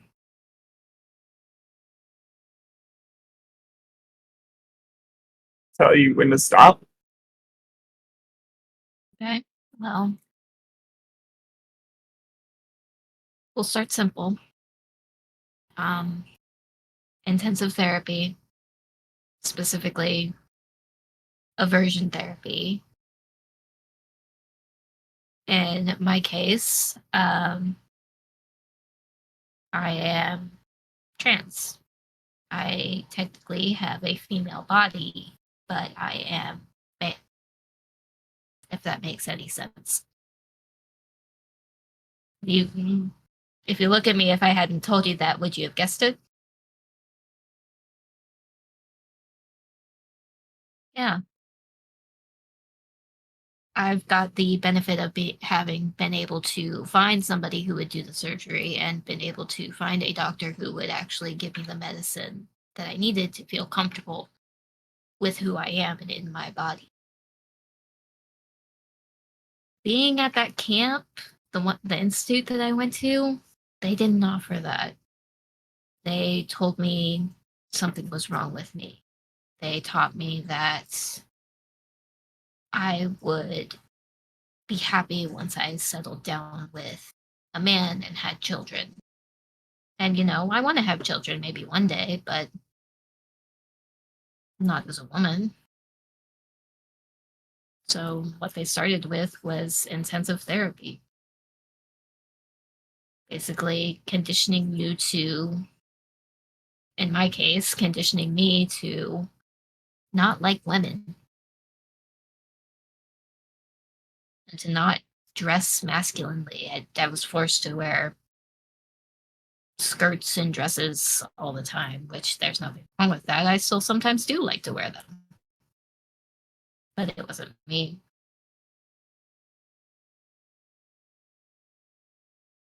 But I've seen cases go as far as electroshock therapy.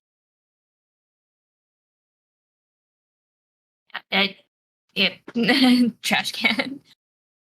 Yeah, he throws up.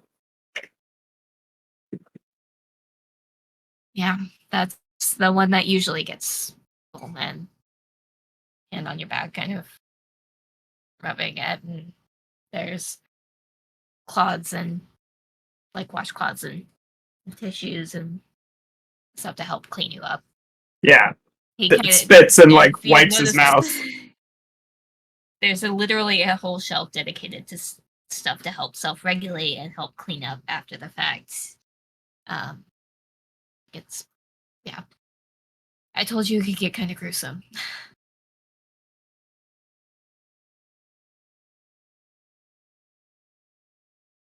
Mickey, my question is do you really want to do that?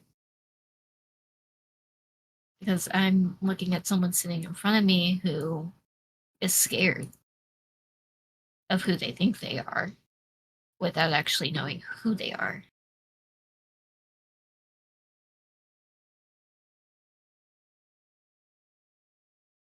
I don't know.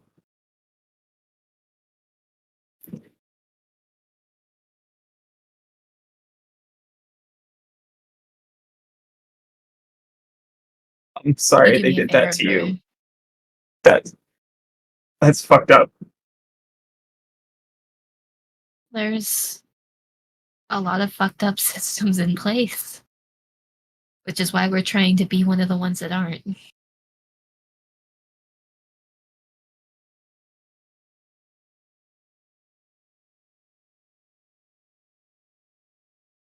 Now, if this is something that you still want to do, well, did you put your parents' name on the form when you applied? Legally, I would have to backtrack and get them involved. And this isn't illegal trapping. I'm not trying to trap you here, but if you think that you need to be somewhere else, I would have to get them involved. I don't want them called. Okay. So what can we do right here and now to help you?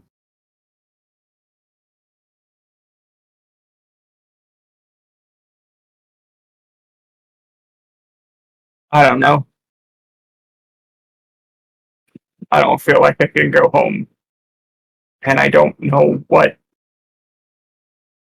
comes next.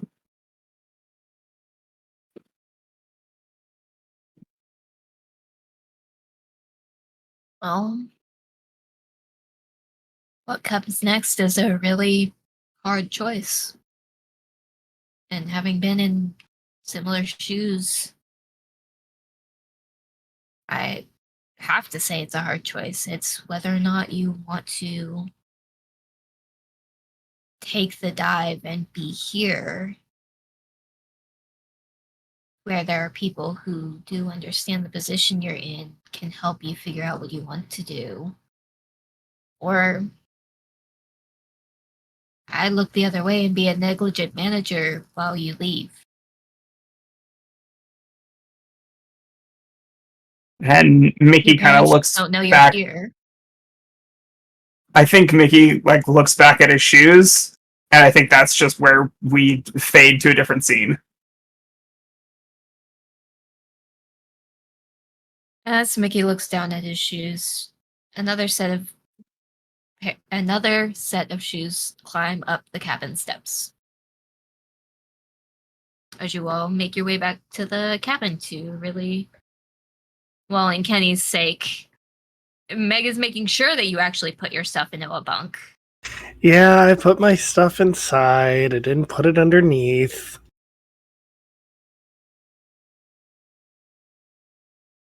I promise. All right, I'm not gonna stay You're under not- there. Oh, so you're just hiding under there for now. Yeah. Uh-huh. Are you gonna make me check underneath the cabin later? No. Mm-hmm. Listen, have you seen how big I am? Have you seen how small that is? I'm not gonna fit under there. Come on. I have to make sure. Oh, I get it. And welcome everybody to Violet Cabin. Violets, not violence, so please don't start any fights in the cabin. Otherwise, I am responsible for you. Go pick fights outside where other counselors are responsible for you. Kenny just kind of looks down and goes, sorry, already did that one too. So you're the reason Dr. Jackson was already wound up. Sorry. There's always somebody. It just happened to be you this year.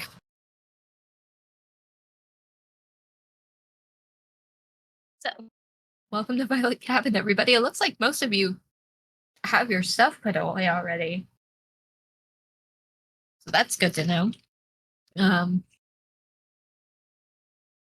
As you can see back there behind the beaded curtain, that is my room, or cat cave, as I like to refer to it, because it's really not that big. And if you guys ever want to have a private conversation with me, well, the best I can do at absolute best is lock everybody outside of the cabin. Barring that, there's this, and stepping back into the little cave, as he referred to it, and pulling out a large board, nailed together boards that kind of fill the frame of the actual door. And peeks around, is like, this is what we got for privacy, guys.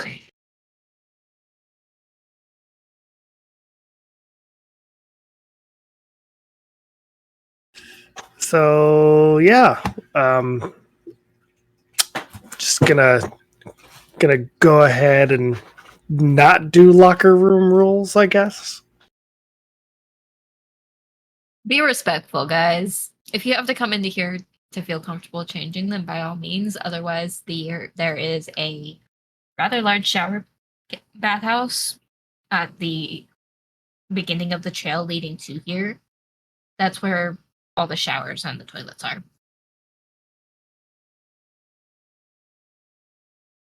So I hope you guys brought bags for your toiletries to haul out there. I bet Liza did. Are you calling her out? No, I'm not even here that wasn't Elsie. I mean, that was Elsie. That was me. That wasn't my character. Okay. I forgot to clarify. No, It wasn't Sabrina. it was not Sabrina. Liza's That's even just there to defend herself. No, that was not a character. Liza would not hear that, but I bet Liza did do that. Yeah, of course she did. What?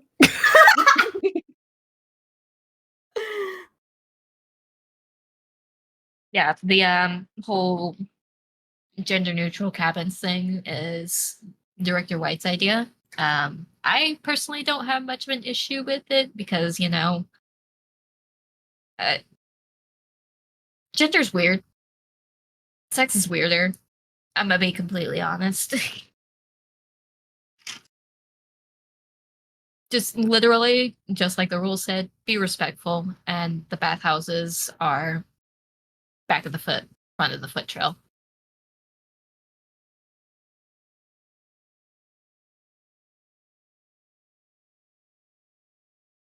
Okay. Let's see. Is Finley anywhere nearby yet? Before I drag them in here, or Allie hurts them. It looks like Allie might be hurting them. Yeah, Finley is definitely still trying to meander about, but would probably take cues from Allie and very sheepishly kind of walk in and try to shuffle behind people as well as he can in a cabin with 6 people in it. Like, Finley is trying to hide, but obviously it's not going to go very well.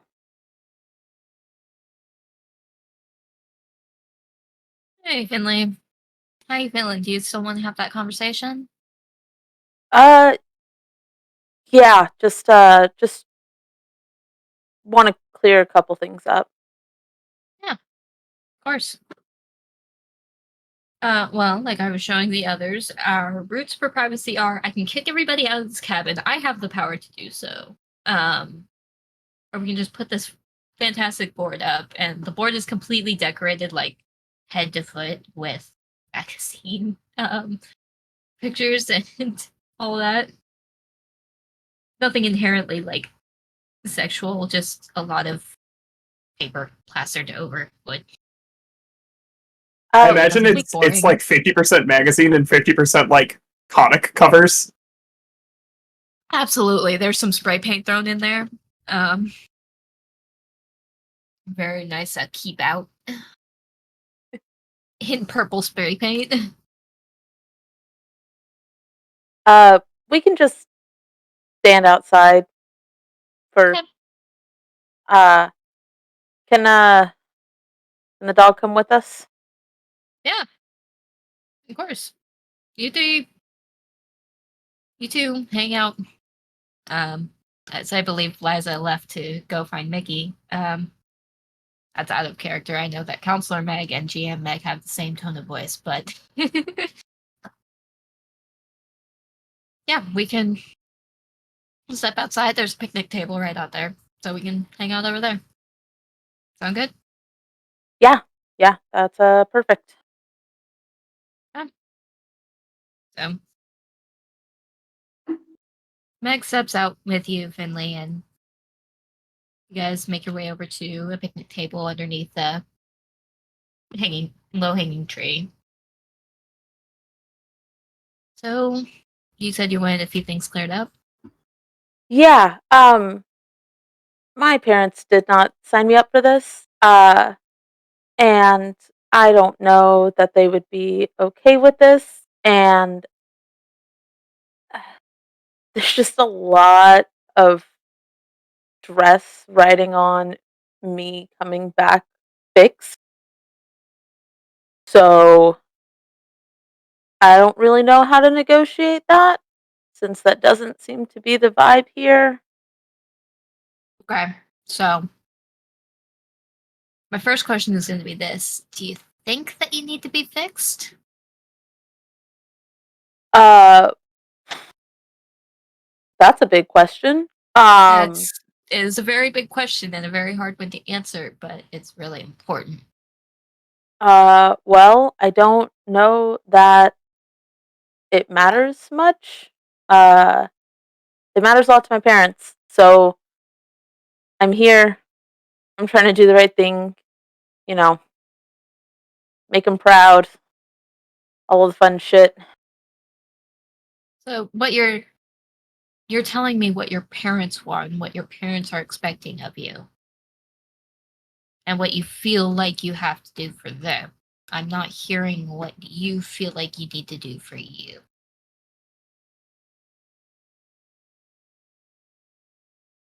If I stay here and go home after all of this, are you guys going to show me how to not ruin my parents' lives? Yes. There are going to be counselor options and programs that they utilize to help you create an action plan for when you leave here.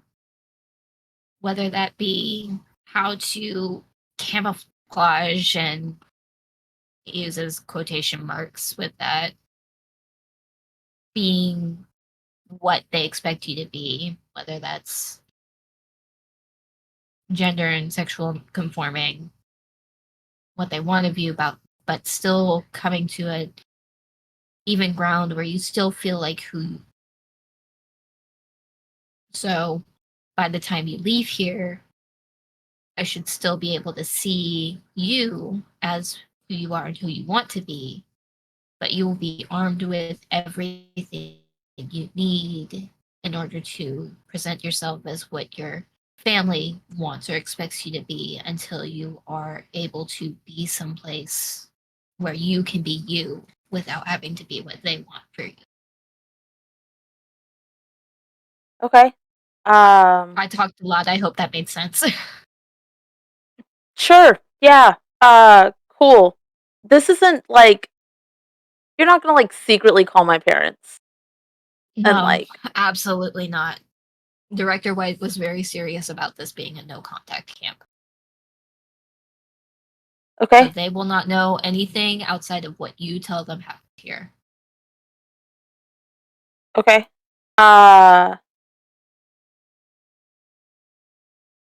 Do you have any scissors that I could use to cut up some t-shirts?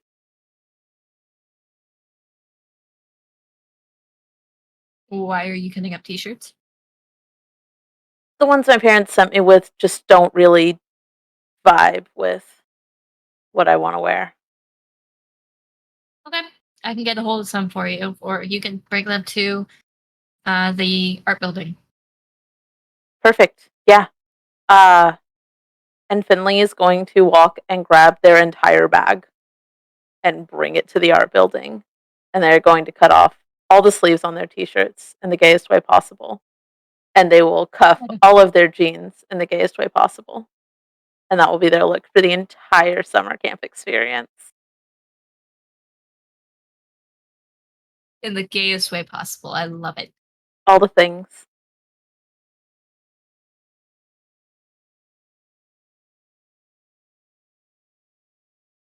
So, Kenny, how are you and Sabrina getting along? I think I'm kind of sitting on my bunk awkwardly, just kind of like, so. Hi. Um, Sabrina has started, like, I guess, reading because everybody else kind of like booked it out. They were like, bye, and did their own thing. And so now I'm here with this dude who's also really awkward. Everyone at this camp is like really awkward. Great time. Mickey, okay. Mickey wasn't awkward. Okay. All right. Fair. I have you know on my character sheet it says I'm beautiful and charming. My bad. We have 3 other awkward people and a beautiful and charming person who just smokes cigarettes inside.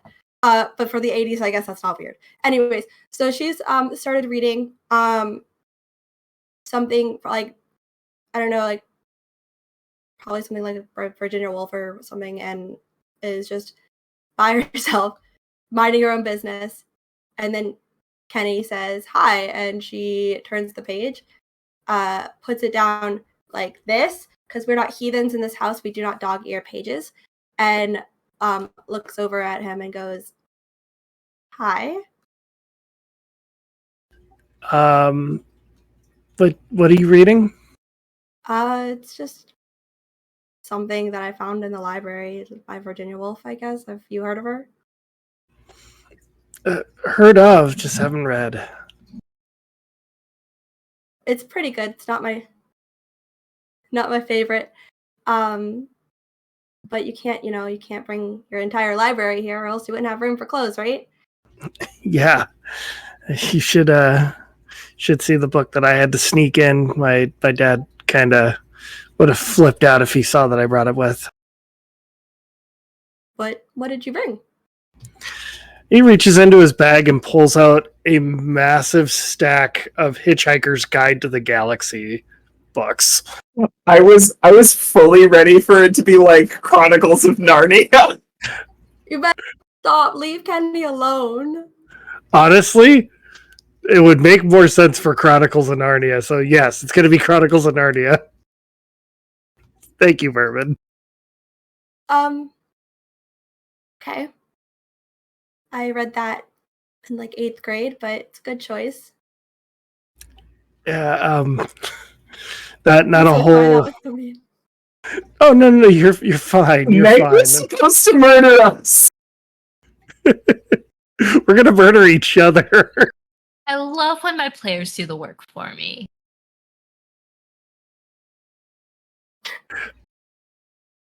I don't know. It's a thing. I have a thing, and then I also got Hitchhiker's Guide. Pulls out another stack of books. Did you bring clothes? Yeah, just kind of rifling through all of my clothes and realizing it's all like jock stuff. Okay. I don't really have a wardrobe, do I? I mean, some people like the same thing to wear, and others like a wide variety of clothes. I can't judge you based on how much clothes you brought that are different, but you did pack a lot of books. So, just a little heads up for you though. If you do, while Meg is gone, decide to go and live underneath the cabin like a troll, you won't be able to read under there. So I would stay here. That's a valid point, and I appreciate that. You're welcome. Thank you. You seem to like to read, so I would want you to be in an area where you can have light, right? I like reading and drawing people. Drawing. Oh, that's actually something that I was never good at. Did you bring anything with you? Can I see it? Yeah, and he pulls out a black leather notebook, and there's various sketches of classmates and people that he's seen, everything from pencil to charcoal to pointillism, and it's people in general. It's not even like scenescapes. When she asked to go or to see what he has that he's drawn, she moved from her bunk over to his to sit next to him and look. And she genuinely looks really impressed. These are amazing. Do you go to an art school? How'd you learn to draw? This is awesome.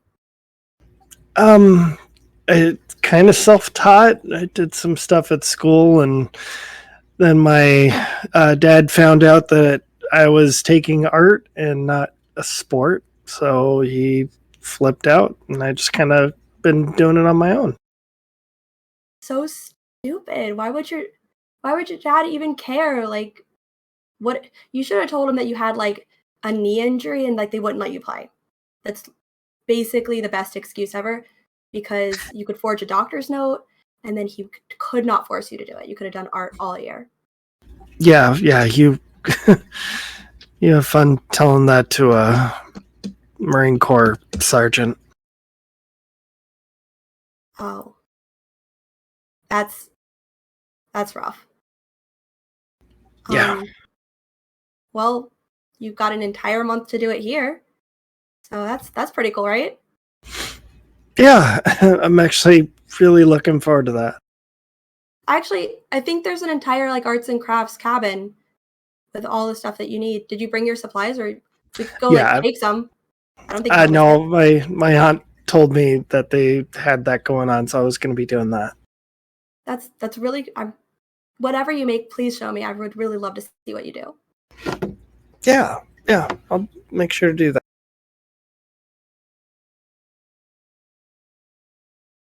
Do you wanna head over there? Sure. Yeah, let's go. All right, I'm gonna take Kenny, and we're gonna go to the art cabin and check out what's there, which is, I think, Finley butchering clothes like a badass.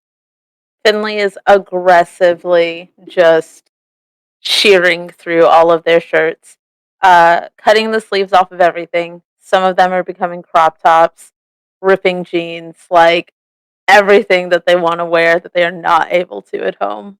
I'm imagining Finley doing this with the stupidest fucking smile. I had like Yeah. I had like the Animal Crossing mini clip thing where like they build stuff and stuff is just like flying everywhere and just like scissors and like everything's just chaotic.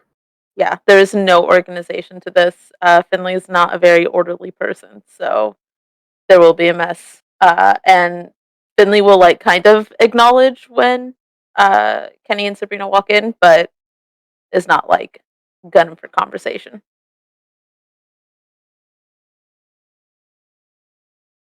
I'm gonna go try and find stuff to make friendship bracelets because that's about the only thing she can do artistically. Are we cool to cut elsewhere? Or do we want more Finley on screen time? Okay. Now you're good. Run with it. Yeah, I think we cut back outside of the camp director's office, and like Mickey is like closing the door behind him, and he now has like a sleeping bag that's clearly like on loan from the camp under his arm. And like turns around to orient himself and find the cabin. You turn around and you are immediately met with Liza obscenely like almost like running up to the building. Like they have like a water bottle and a sandwich in hand. And they're running up and they see you and they say Mickey seeing Liza like running is gonna like look around and like flatten himself against the building's wall. Like, you got somewhere to be. Get going, girl. you go, girl. And when as soon as he realizes you're slowing down, he's like, "Oh, okay." Hi. Hi. Good evening. I saw you went in this direction. And so sometimes when like, especially after that speech, at least the last time I saw, I know that sometimes people have a rough time. And so I brought you a sandwich and some water in case you got sick, or maybe you had to rehydrate. If you need any medicine, I don't mind taking you to the nurse's spot. I also have some medicine back at the cabin if you need Drops anything. sleeping bag and just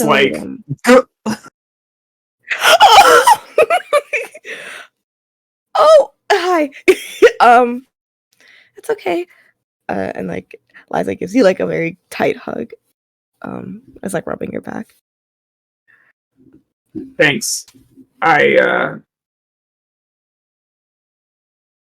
like, let's go. I don't know what I expected, but it wasn't this. Yeah. Thanks That's, for I looking out. was the same. Of course, we're gonna be spending probably. Well, I guess it depends on what activities you want to do, but we're staying in the same cabin together, so it's only polite.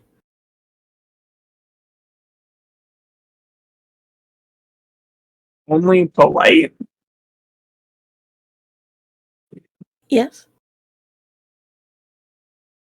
You have a weird definition of what constitutes polite.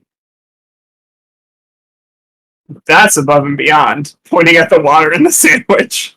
Oh, What's in the sandwich? I mean, I wasn't sure, like, if you had any allergies, so it's just a cheese sandwich. But I can get you something like better. But I thought fuck just yeah. having bread sometimes. And Okay. like takes the sandwich, opens it, like rips it in half, and hands the other half back.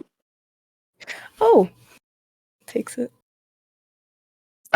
You didn't introduce yourself earlier. I'm Mickey. You've been here before? Liza Campbell. Yeah, I Liza spent what? a week here. Liza Campbell. Campbell. Okay. Like the Yeah. soup. Yeah. Yeah, like the soup. Cool. Yeah. I spent a week here about before I had to leave early last year. But it was a really good time. It was very different. Again, I guess how you experienced it was different from what I thought it was. And it's okay if you cry about it. I know sometimes people need to hear that. I cried a lot, so that's okay. I was really confused, so it's okay if you're confused. Talk about it? Oh no, we don't have to. I mean, it seems like this is more your processing time than my processing time. I just wanted to be there for you. So it's okay. We don't have to talk. I don't want to take up your time. But like, you don't have to just hold space for other people. Like, if you want to say something, you can say it. Not really, but thank you. Extremely meaningful look. And Mickey is like 5'10", 5'11", so it's like looking down a foot at Liza. And like, you sure you don't want to talk about it? Like, wipes some mustard off the cheek. Oh no, I'm sure. I promise, but I do appreciate the I appreciate the offer. It's very kind of you. But I'm okay. I'm having I'm having a really nice time already.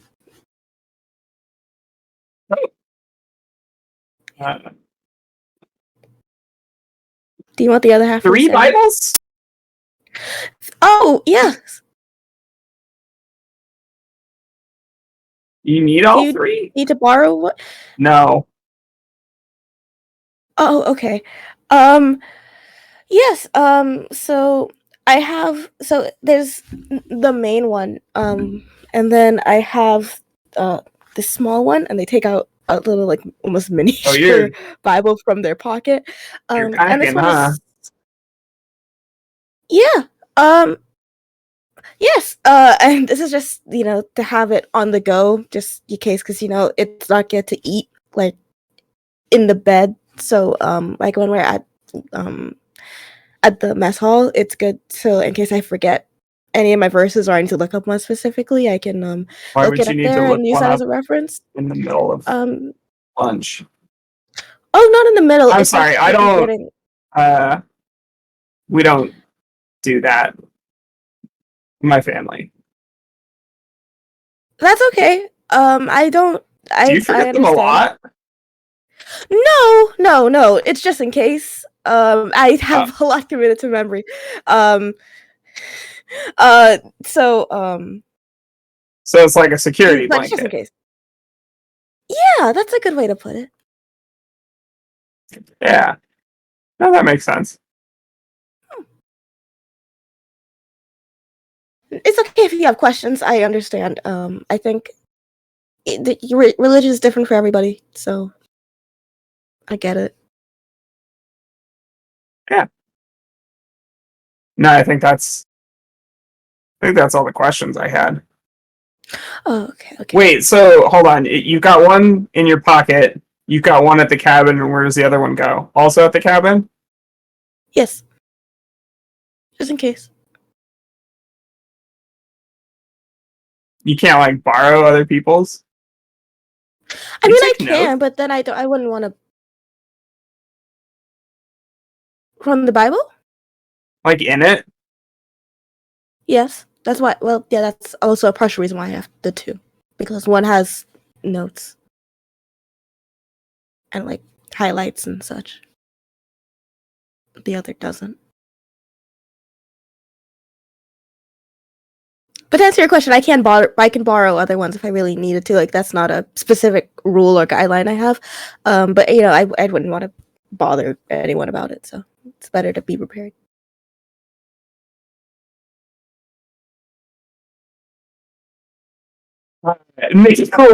As this conversation is going on, Yeah. let's take out his cigarettes and light another one.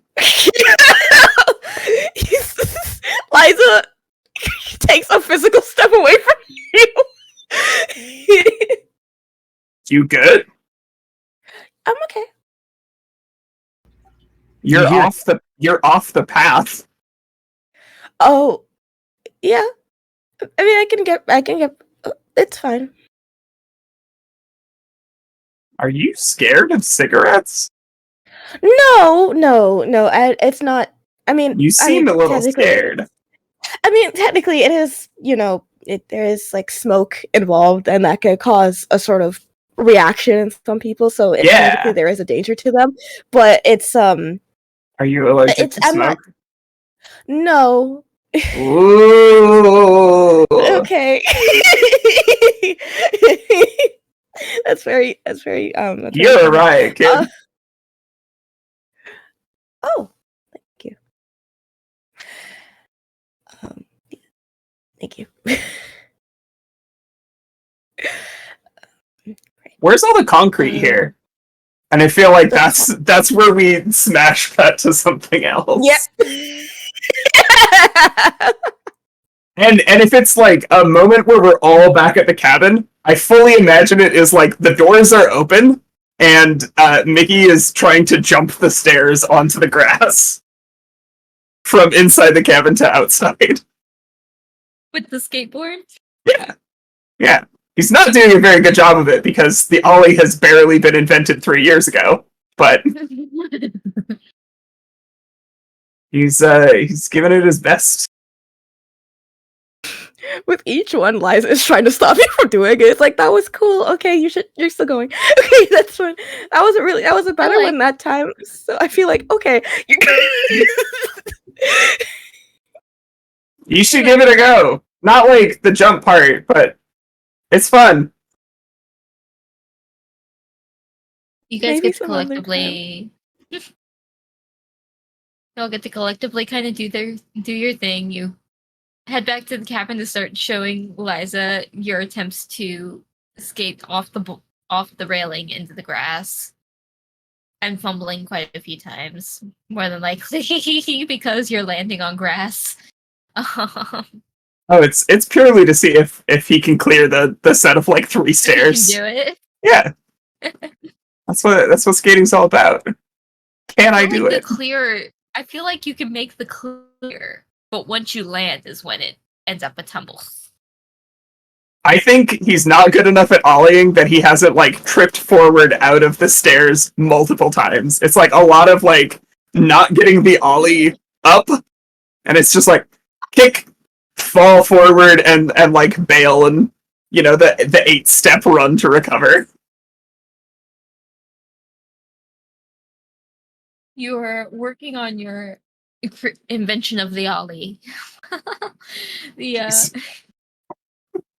The others are currently in the art cabin, either tearing up their entire wardrobe or creating friendship bracelets and doing artwork.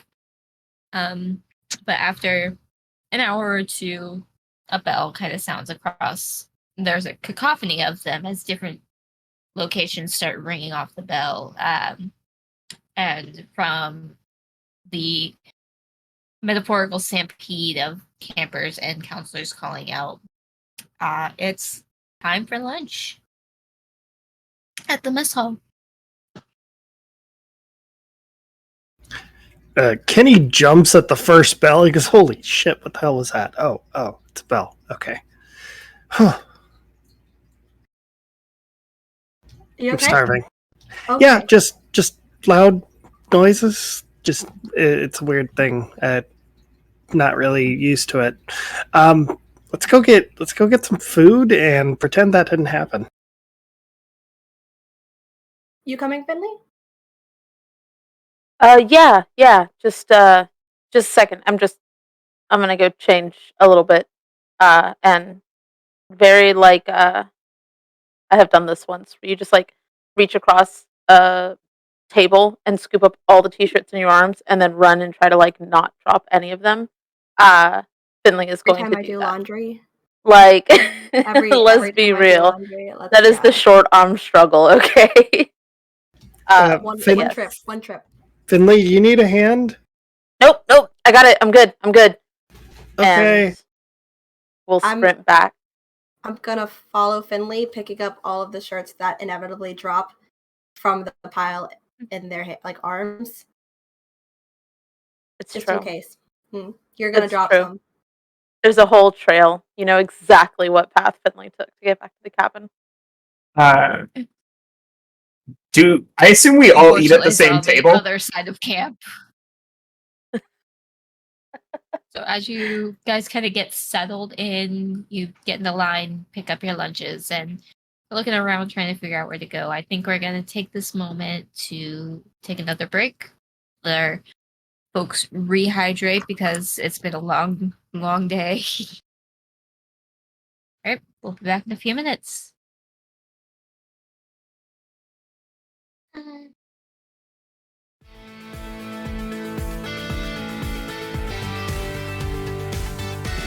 Worst air quality of any city on Earth now, and I am just having a great time. Thanks. Glad I don't have King of the asthma. cold cuts. Hi, everybody. Welcome back. Thank you. Oh, thank you, Fail. Thank you, Phil, for the lovely countdown. What a gem. Well, I'm sitting here trying to eat my cheese bread.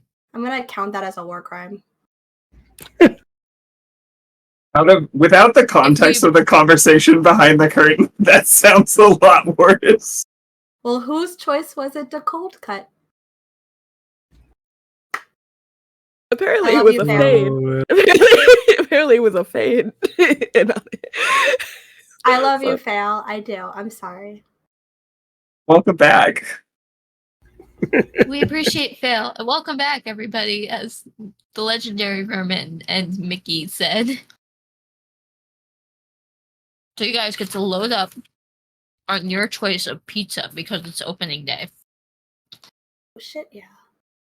Okay, real talk. When I worked at camp, and I worked at camp for like 5 years, opening day was always spaghetti. You can have spaghetti pizza then. Why?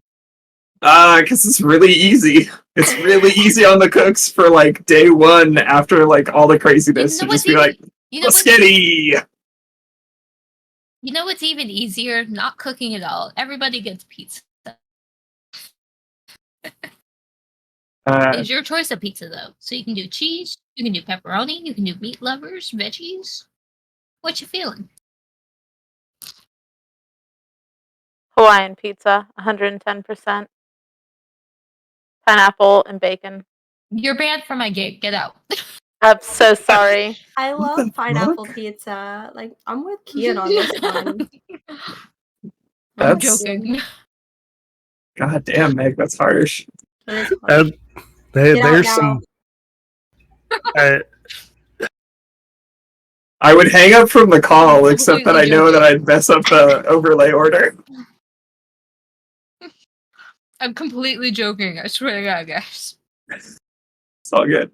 Why is pizza choices Whichever one always the happens to be hardest? listening.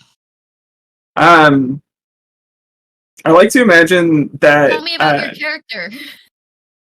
I like to imagine that Mickey goes and gets like the meat lovers pizza and the veggiest pizza, and then puts them on top of each other like a pizza sandwich. Mickey, you damn genius. That Flip it is right out. awesome. There is exactly what he wants, which is like a supreme combo veggie meat thing happening nearby.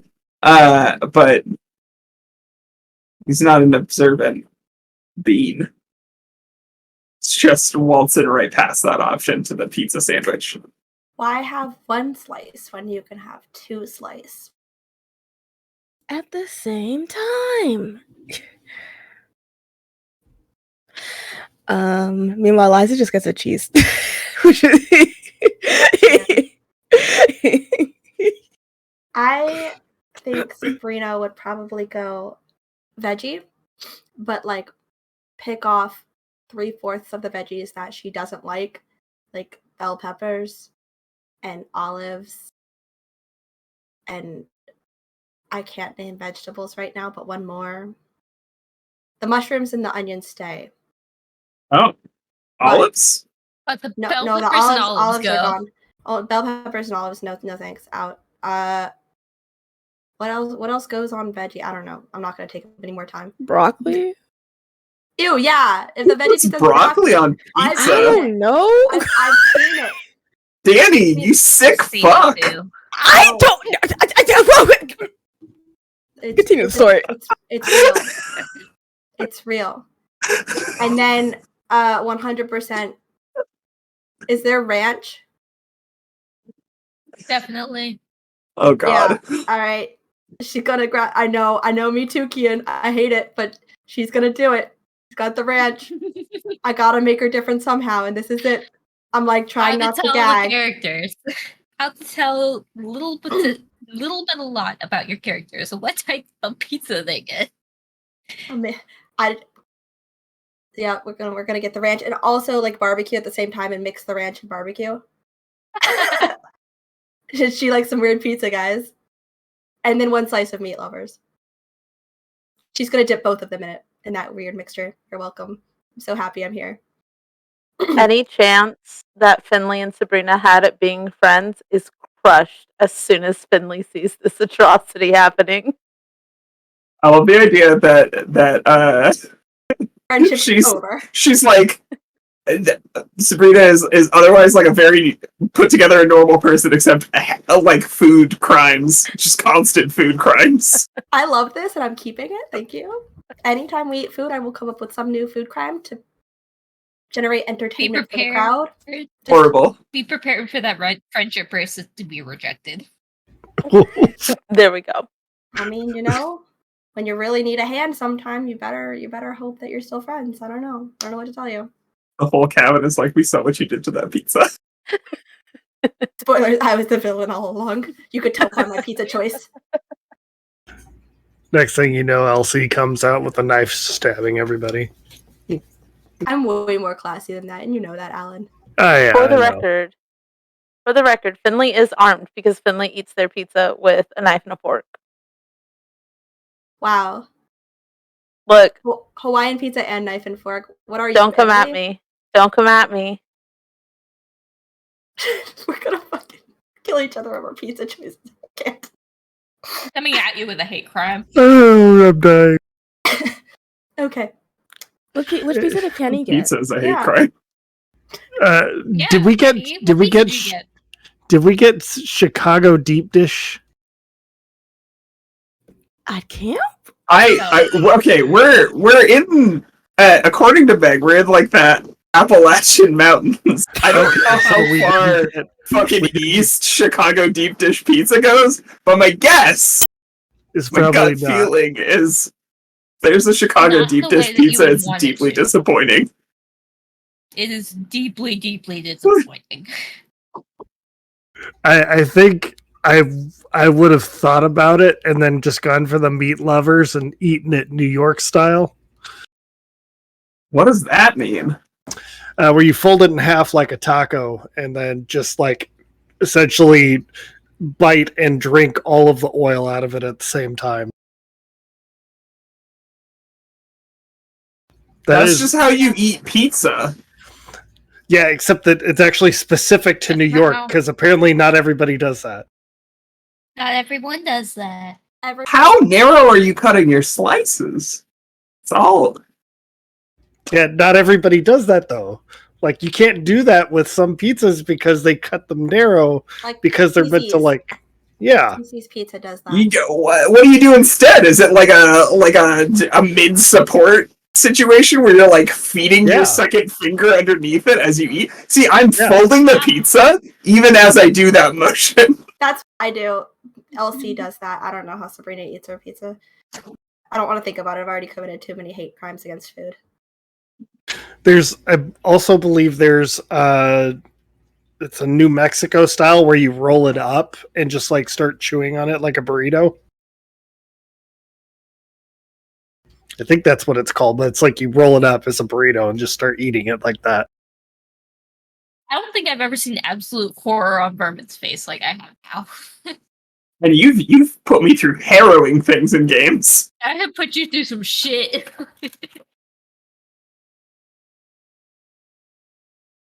Oh my gosh. Are we all sitting together? Are you? I think so. Yeah. I feel like we've been encouraged to do so over the PA or something. Partially because your counselor has slid into an empty seat and then just waved at everybody as they came by. Yeah, okay. They're stuck with each other now. When Mickey realizes that cigarette counselor is his counselor, he breaks out in a sweat. Oh no. You doing okay over there, buddy? And Mickey will like slide really close to Finley and be like, "Yeah, he got the cigarette that I handed to," and he'll gesture over at. It's not Kenny. I keep thinking Frankie in my head, and that's wrong. Actually, there's just this moment of blankness on Mickey's face. He's like, to Frankie. To Kenny. Kenny. Yep. And I don't want to get in trouble. Well, I still have the one that you gave me, and Finley pulls it out of their pocket. No. Just gonna reach across the table and shove it. Nice duds, by the way. Wait. Were you guys sharing cigarettes? Shh. That's how you get mono. That's how you get mono. That's not like with our mouths. Did you already smoke this? No. Oh. I'm not. Don't smoke it now. Yeah, don't smoke it now because your food will taste bad. And continues to try and push the hand back under the table. Finley looks very confused. Oh, okay. Love to see the nice duds compliment just like given the conversation. 110%. Meg doesn't notice whether that's by their choice or yours is up in the air, but they don't notice. I think during this conversation, triple meat pizza. Oh my! I love that. I love that. In the last conversation, Liza will sort of lean towards Kenny, and say, I think they're looking at like the whole smoking conversation. They look at Kenny, say, do you smoke too? Like, it's okay if you do. I heard you coughing earlier. So You're very muted or something. Oh, there we go. Pushing the wrong button. fair. Yeah, I mean, I done it once or twice. Earlier it was just me choking on some water. Don't mind me. Oh, okay. That's okay. Well, you have a smoking buddy. And I just kind of look at. I kind of look up and then look back down at my plate and like, yeah, okay, cool. It's good to properly meet you. Yeah. What was your name again? Liza Campbell.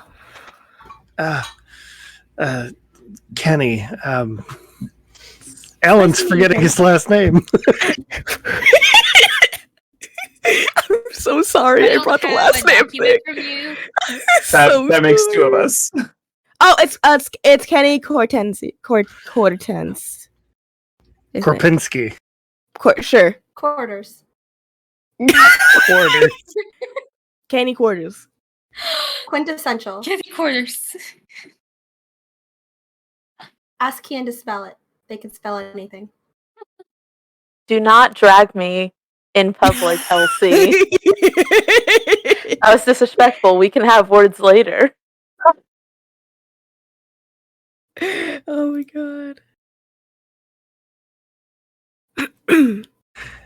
Yeah, so sorry, it's still a little bit of water in my lungs, I think maybe. Oh, do you need help? No, I should be fine. It's fine. Don't worry about it. Okay. Well, It wasn't totally awkward, I promise. Oh, okay. I mean, it's okay if it was awkward, but if you start to like feel like something's like different in your chest, let me know. So, because then that means something more is happening. Yeah, thanks. Appreciate it. Okay. Oh god, please stop doing that with your pizza. Sabrina, no. What's happening? Stop. What is your problem? What is yours? I'm literally eating my pizza. What's wrong? Counselor Pizza. Meg, please. Let me eat my pizza. I am not here to police any pizza crimes that may or may not have been committed. And then Sabrina is gonna like lean across the table, like really close to Mickey, and be like, "You want to talk about narcs? Like you just narked on me about my pizza to the counselor. Like, why are you dragging the counselor into this about my pizza? Let me eat my pizza, narc, pizza narc. You're a pizza narc. Try not to puke.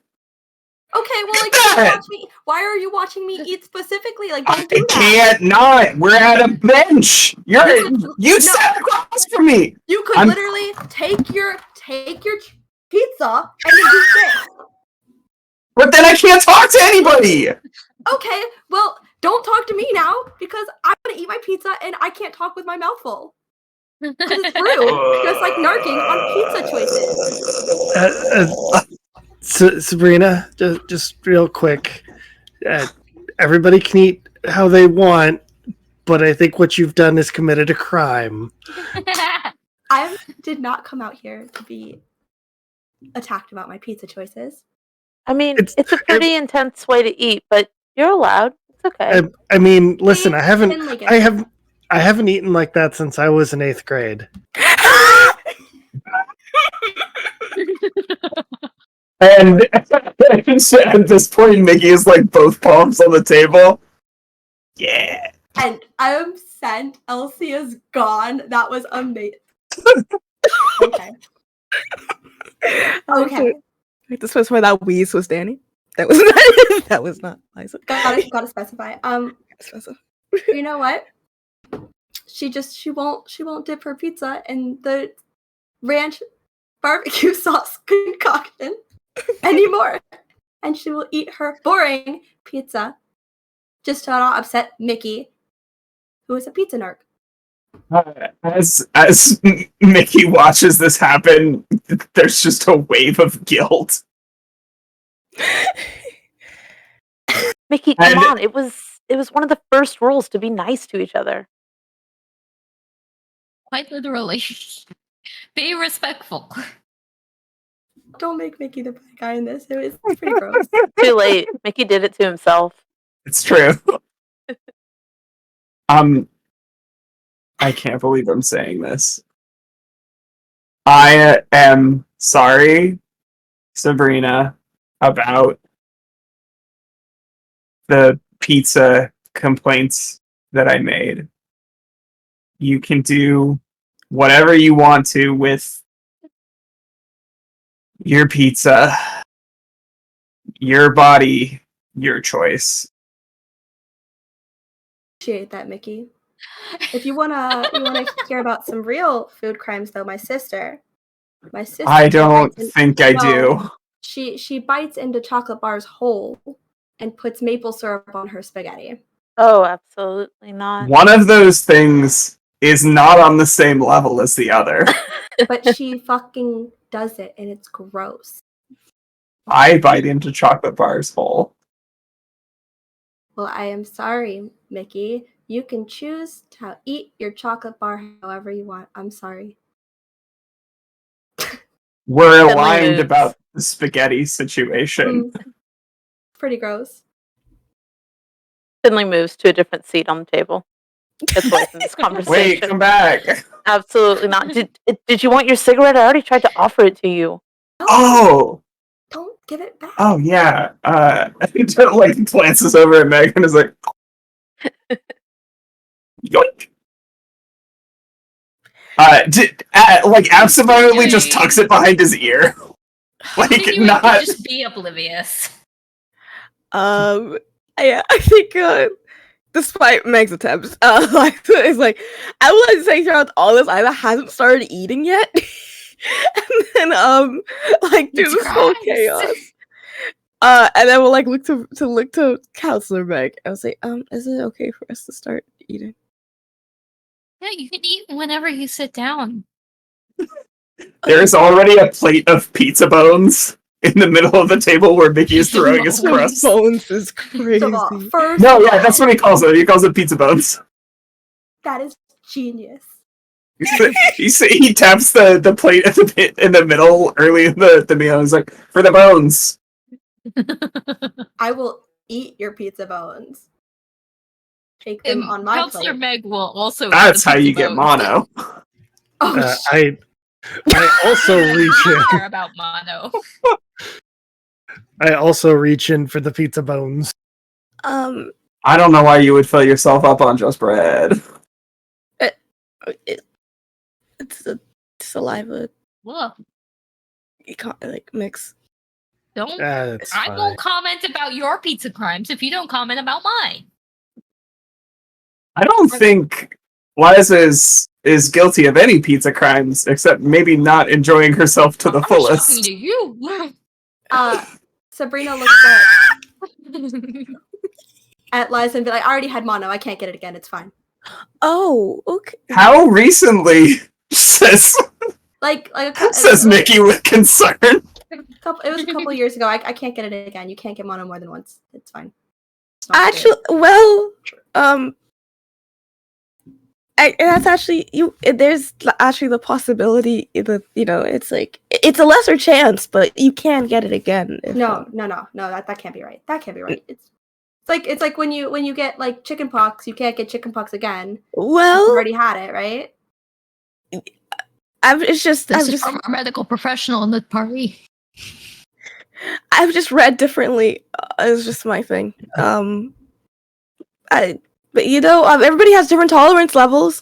So it could be different for everybody, of course. But it's just on a factual level. It's just that it is possible on a general sense to get mono again. So that is something to keep an eye on.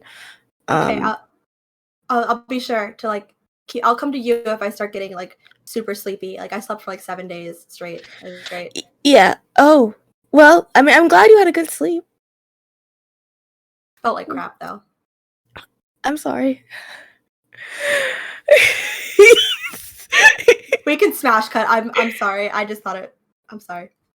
No, it's good. Cut. A few days have passed. So the next few days consist of mainly just kind of settling into camp and kind of finding what your jive is and what your day-to-day routine largely. The one major thing that ends up being mandatory for everyone is that there is a scheduled time set aside to meet the camp's counselor.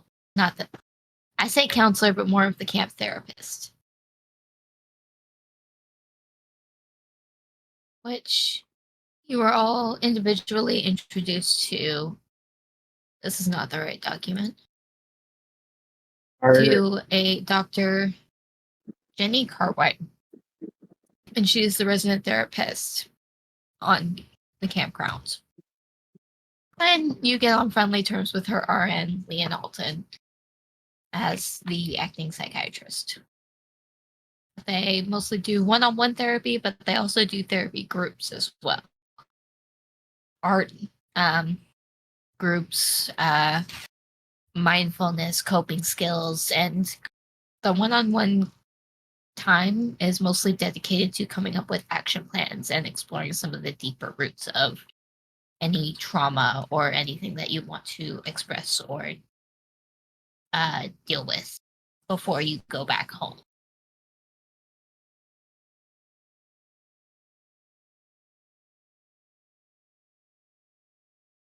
So, you know what? I've said it's mandatory. Let's have a conversation with the therapist. We'll start in popcorn order. Damn. Hi, Kenny. How you doing? It's kind of weird. Not really ever been myself up until now. So, you feel like you've been able to actually kind of let go and be who you are here? Yeah, I don't have to be so uptight, and I actually get to do art and read and not have to worry about my dad screaming at me all the damn time. That's fantastic. Like, in the sense that it's great that you feel that way here, but it's still, I imagine, very painful on some level for you to not have that same support at home. Yeah, my day usually starts with my dad screaming at me at 4 a.m. to get up and do a 3-mile run with him with a rucksack, and then I do a little bit of studying before school, go in, and it's nice to not have to deal with all that. I'm glad. It seems like you do have some support structure in place. It looks like your aunt, you said your aunt was the one that referred you here. Yeah, she said something about having been here before, or she knows somebody here. She was very adamant about it and convinced my folks that this is a good idea. Let's see, what is your aunt's name here? Looks like. Did you have a name in mind for your aunt? Let's do Sybil. Yeah. Sybil. Sybil. That name sounds so familiar. I think I went to school with her. Yeah, maybe. She didn't really tell me a whole lot other than this place would be good for me. And so far it has been, it seems. Yeah, it's really nice. After the initial awkwardness, of course. Oh yeah, meeting a bunch of new kids. I imagine it's extremely awkward. It's extremely awkward. I'm meeting a lot of these people for the first time. So, part of what we're going to be working on is coming up with kind of an action plan. What I like to call it is kind of addressing the things that you want to and getting to a point where you feel okay going back home. Now it's a few weeks between now and then, but eventually it does still kind of have to happen, depending on what you want to do. I want to get out. I don't want to be in this house where everything has to be strict rules and order, and I have to be a man. I just want to be me. You want to be you, and that's perfectly reasonable. You should be you. Have you perhaps talked to your aunt at all about her housing you? And how old are you at this point? I got another 6-7 months before I turn 18. Then I got to finish out the school year, and then I can move. So I don't know. You could plan. Are you planning for when you turn 18? My dad's talking about shipping me out straight to the military. And of course, that's not something that you want to do. No. Which he can't make you do. He cannot make you sign up for the military. Yeah, but it's either join the military or be the family disgrace. Because that's what men do. We go and be manly men, shoot guns, and fight for our country. Which one of those would you rather do? Honestly, he did all the fighting. I'd rather stay home. Well, I will say that since you're above 16, you can fight to become an emancipated adult. That's a thing? Yeah. Once you turn 16, sometimes younger, sometimes older in other states where you live, it might be something to look into. You can file to become an emancipated adult and live on your own once you hit 16. So, holy crap. If it's something that you wanted to maybe pursue or look into other living options, if Sybil's the one that referred you here knowing full well what we're doing, she might be able to help support you. That I think I gotta figure out a way to use this then. Yeah, I can look into getting some documentation and we can walk through it together. That'd be great. Yeah, I'm into it. Thanks. Perfect. Now, how is camp going so far? I know it's been a few days. So far, so good. Everything's great. It's been nice and quiet. Yeah, you're getting along with your cabin mates? For the most part, yeah. For the most part. There's always a little bit of clashing of personalities, you know? Can I submit a smash cut and smash return? Yes. I don't know exactly what's going on, but there is like a pile of people all wrestling over something, and there's a lot of screaming in the center of the cabin. Liza's off in the corner, like looking at the situation, being like, but I imagine it's a screaming match between like Sabrina and Finley and Mickey and all of us just like right in the middle, with Kenny holding on to whatever we're all interested in. All right, I'm going to pose it to you this way. The smash cut, cinematography all the way, smash cuts to the therapist, to Dr. Cartwright asking, and how are you getting along with your cabin mates? And then it zips to somebody else. Who's next? I think it was Finley. Unless I think there was Popcorn was Finley.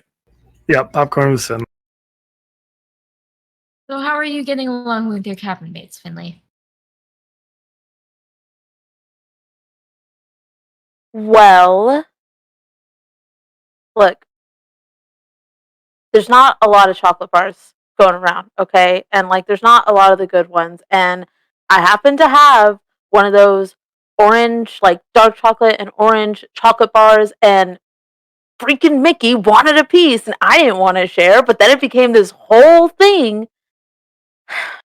So, it's kind of like being back at home with my little sister, being told to share everything, and I guess whatever.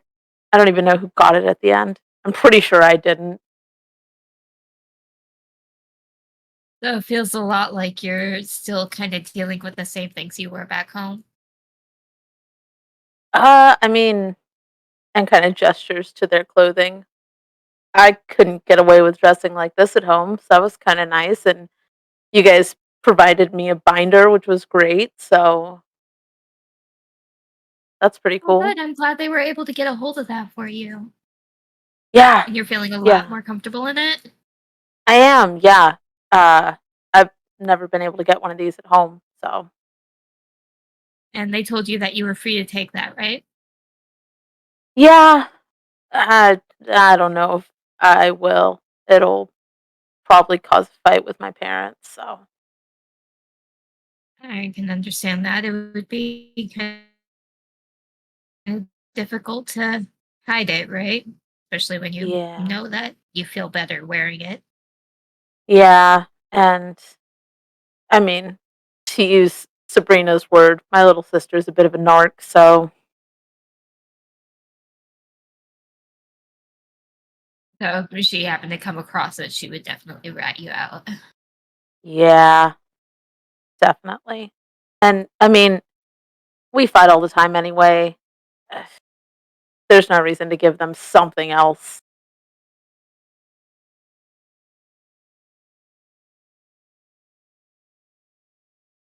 Do you have any support structure outside of camp?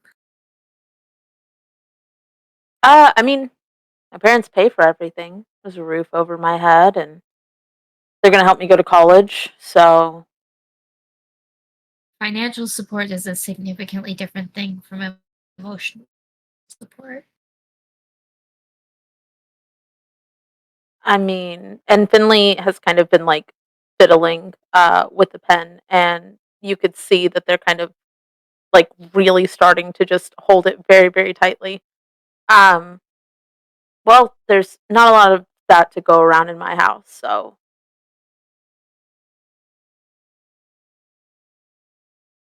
Do you have any friends or anyone you think might be able to provide that kind of support for you? I mean, I haven't needed it up till now. Been getting by pretty okay without it, so it should, you know, it'll be fine.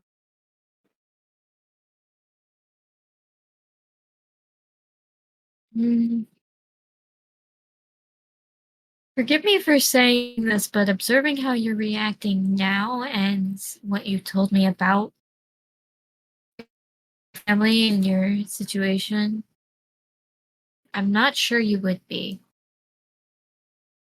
Not without some serious consequences to your own mental health. I mean, the nice thing is, it's not really something that gets talked about in a lot of families like mine, so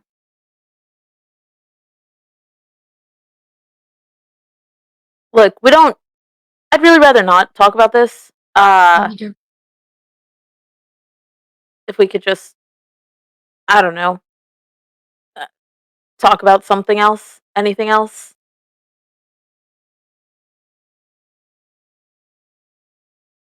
not sure, we can do that. And she's making a bit of a note in her folder. Tell me about, let's see, you were getting along with, was it Mickey? I know this isn't popcorn order. You had a very interesting meeting with him, didn't you? Yeah, and absolutely cuts to just the floundering and then eventually showing Finley just like panicking about what had happened and feeling super embarrassed about how that first interaction went. We slide into another instance of. So I heard you had a very interesting start with some of the other campers in your cabin, Mickey. Who told you that? I feel like it was a normal. Why are you so apprehensive? I don't know if you could tell. It just kind of like gestures up and down. I don't. Adults usually have already made their decision about me. Well, good news. I don't. Both as a person and professionally. We're kind of taught not to take what we see first at face value. Well, on the first day, I gave Kenny a cigarette, got bowled over by Finley, and watched a lot of sparks fly between Liza and Sabrina. I don't think they know yet, which is weird because we're all, you know, In the same cabin. I was gonna say, and I think like Mickey like stops himself before saying the F slur, and it's like part of the rainbow. That's good. I like that you're reappropriating terms. Yeah, Progress. That's good. I think Meg was going to kill me at one point. I didn't realize that wasn't something you should say. Well, I'm glad they came to their senses and didn't do that. Although now it sounds like I need to have a conversation about the HR side of things. But Oh no, it yeah, was like if looks could kill, I would have been in hell and double hell. Turbo hell. Turbo hell. I'm about to start using that one. That one's pretty good. You got it, Chief. But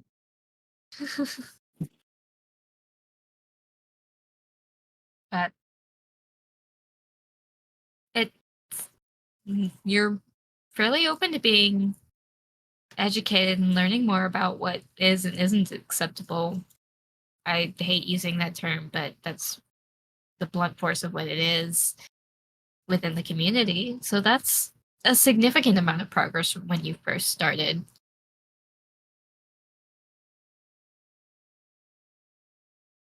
You say so. I think it is. You didn't really know a lot when you came into the camp. Yeah. That's. You're not wrong. So now you're learning more and more each day. What else are you learning? Let's veer more from the others and talk about what are you learning about you?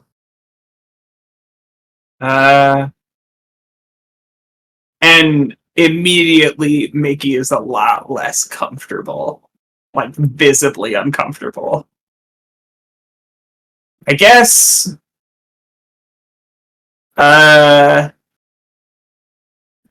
part of the rainbow is weird. Because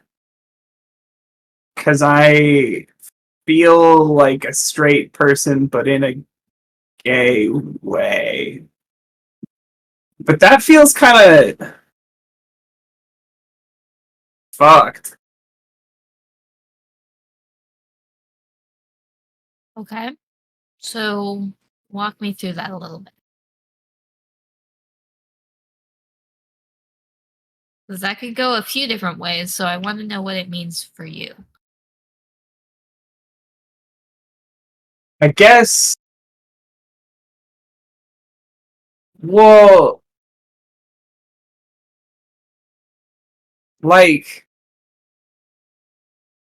the thing that happened that made me want to come here, and Mickey hasn't, like, has danced around whatever this thing that happened is, and will not give a straight answer now, or a gay answer. And I thought that when I felt that way, it just meant that I was a pervert. Does that make sense?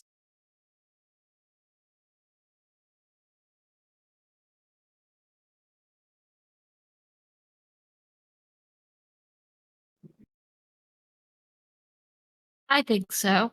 But I also think at some point everybody feels a little bit like that. So I need to know a little bit more about what your definition of being a pervert means. I just thought I was into different stuff, but it's not like I and he's trying really hard to get to the right words. And he leans in and he's like,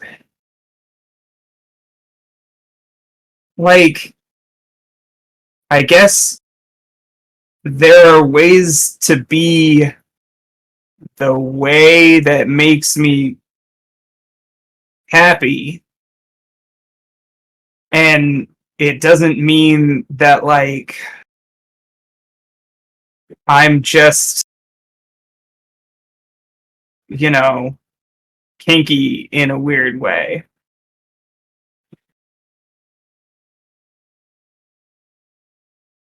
Like, people just live like that.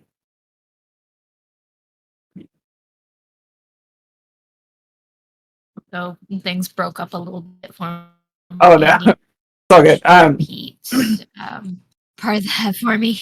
All good. So what Mickey says is, like, I didn't realize that people just lived their lives that way, and that it doesn't have to be just something that you feel like when you're with somebody.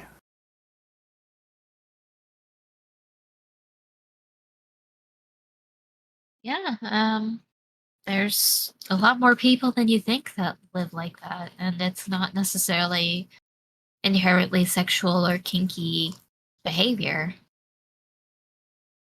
Which, like, yeah, it's a lot to take in, isn't it? So you think you fall more on that side of the rainbow, as you said? I don't fucking know, man. I imagine there's a swear jar, and instead of putting change in it, it's just cigarettes. It's just for Mickey. It's just whatever you happen to have on you ends up being like a token. Yeah. So it's for everybody, but there's a bunch of different things inside. There's a it. bunch It's of shit in ranging there. from like rocks to This guitar. from There's rocks to hundreds of cigarettes. guitar picks. Yes.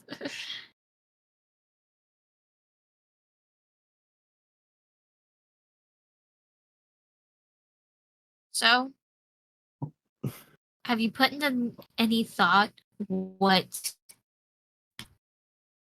you see for yourself leaving here? And like Mickey leans back and kind of looks at the ceiling and is. Can I get a rain check on that, Doc? Yeah. Yeah. I didn't You even have have time a to think word about it. for like what this feeling is 3 weeks ago. And now you're asking me to think, what the fuck does the rest of your life look like? Oh, not the rest of your life, but Kinda. it gives me. No, it doesn't. Look at Director White! Like, I can't go back to my house like that. Not like, you know what I mean. What doesn't show is that Director White made a lot of different choices between when he was your age and where he is now. There was a point where he was sitting in a very similar position in the same chair as you across from a different doctor who told him the same things that I'm telling you. I wouldn't count on that. Well, he saw different doctors, but at some point there was someone who said, yeah, you're okay as you are. And what needs to change will help you change it. And that's what we're here to do to help you. Help you change it. And help you be who you want to and feel like you are. I just think I need pool floaties before I'm ready to swim. Wait, it's gotta be a skate Perfectly metaphor. valid. Sorry. I think I need, like, a helmet and knee pads before I bomb that fucking hill. That's perfectly valid. So how about I reframe it a little bit? What do you want to work on over the next couple of days? I imagine there's, buttons, like, stamp buttons, in some piles near the door, and Mickey gets up and grabs one that says, I'm trying, and then another button that we don't see yet, and it's like, what if I just hold on to these? Okay.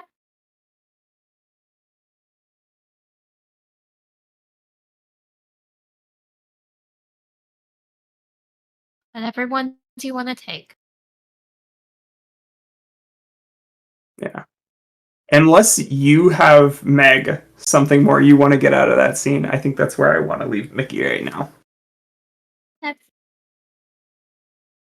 the way I envision this, and someone can correct me if I'm on the wrong track of things, is somebody else is maybe reaching into that pile of buttons and pulling something out. Does that feel like something that would fit for either Liza or Sabrina?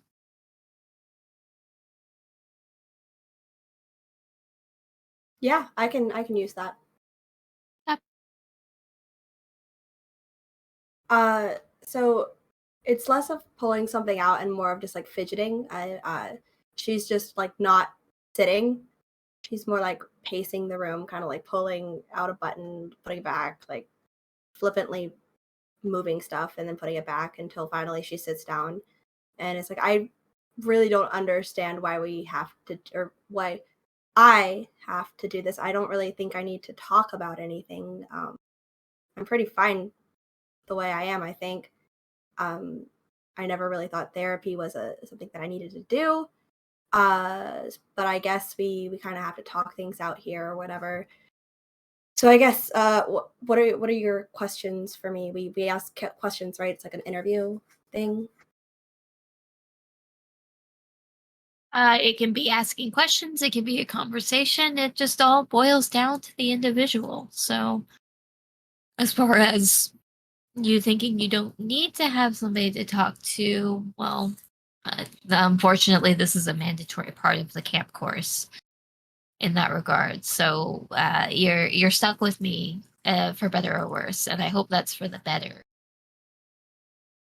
Well, we'll see, won't we? Where do we start with this? I don't know how to do this. So, tell me why you feel like nothing's wrong. Because like I didn't do anything and my sister narked on me. Like so like my boyfriend Tom and I broke up like I don't know a month before prom. And so I already had my dress, I already bought my ticket, already had everything picked out. Super looking forward to it, right? Like senior year, great time. And whatever, he was a loser, doesn't matter. And my best friend who nobody knows it, but like she definitely isn't into guys. Like she's just not, and she didn't have anyone to go with, and I didn't have anyone to go with. So I was like, fuck it, let's go to prom, like whatever. And there was like the rumors started so fast, and it was I don't even know how everybody found out, but they said you guys shouldn't do that. You'll look super super gay. And I mean, how do you stop that besides saying we're just friends? It doesn't matter. So we went anyways. And what does my sister do but tells my parents? And let me tell you, it was a great conversation when I got home. I still Okay. don't feel like I did anything wrong, but it's her fault I'm here. And even if it was a situation where, you know, we liked each other more than just friends, even if it was like that, so what? Like, not anybody's business, especially not my parents and especially not my sister. Well, I personally think that's a great way to look at it. It's anybody's business who you're partners with, or hell, just go to a school dance with. And there's nothing wrong with your friend if she doesn't like guys. There's nothing wrong with you if you don't like guys. I mean, like, Or anybody for that matter. I wish you say that. You say that, and it's an easy thing to, say. But what happens when, people start talking? Look what happened to me. I mean, literally my Rumors entire spread. they do. And then the people who don't need to find out find out.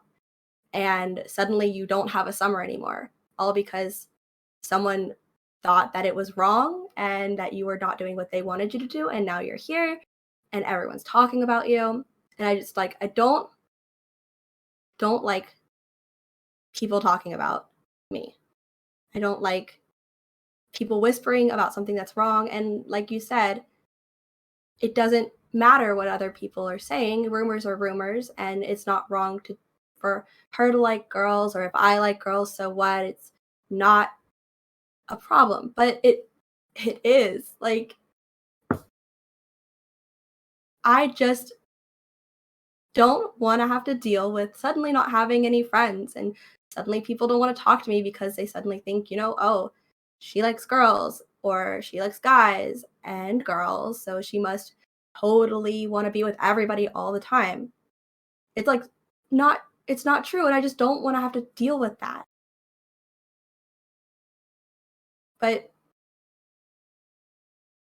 whatever, it doesn't matter. Like, I'm here, I'm just gonna do my summer camp thing, have fun doing camp things, and go home and hopefully just get into a college that is so far away from my sister and this place and live my own life.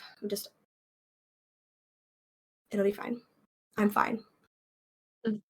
So that's your goal, is to ultimately get out and as far away from anybody who knows you as possible. Yeah, because if nobody knows you, then you can be whoever you want, right? Okay. How can I help?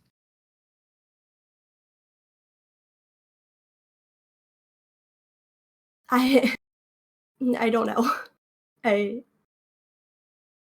don't have any problems except for the one someone else caused for me, but kind of talking it out now kind of makes me sound a little bit like I have some issues that I need to work out, huh? I guess we'll figure that out. Well, as we there's keep a few going. things. There's a few things we can talk about and work on. It sounds like there's some contention in your home. And you don't feel like you're really able to embrace who you are. That's all the time in what I'm doing. So I've got plenty of opportunities that we could look into. We could look into things like becoming an emancipated adult. We can look into things like reaching out to other relatives or even friends who might be willing to help support you and creating a network. There's a lot that we can do to help you, Sabrina, to where you can feel like you without having to deal with the contention. So, from today, let's work on making an action plan. Okay. Something that you can go home with at the end of the summer. Okay? Mm-hmm. Yeah.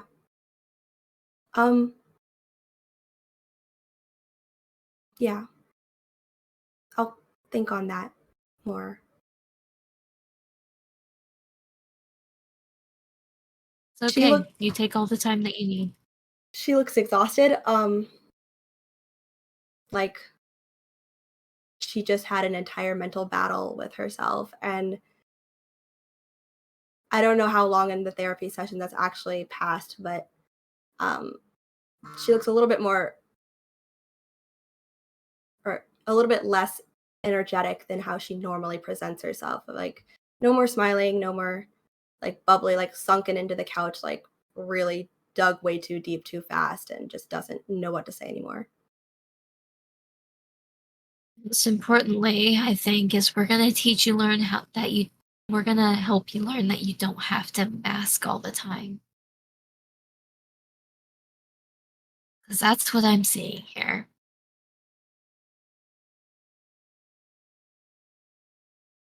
That's a really good way to describe it. Masking. I haven't heard that one before. It's used for a lot of different reasons, and something that a lot of people do to cope with contention or trauma is put on a mask and pretend to be what the people around them want them to be.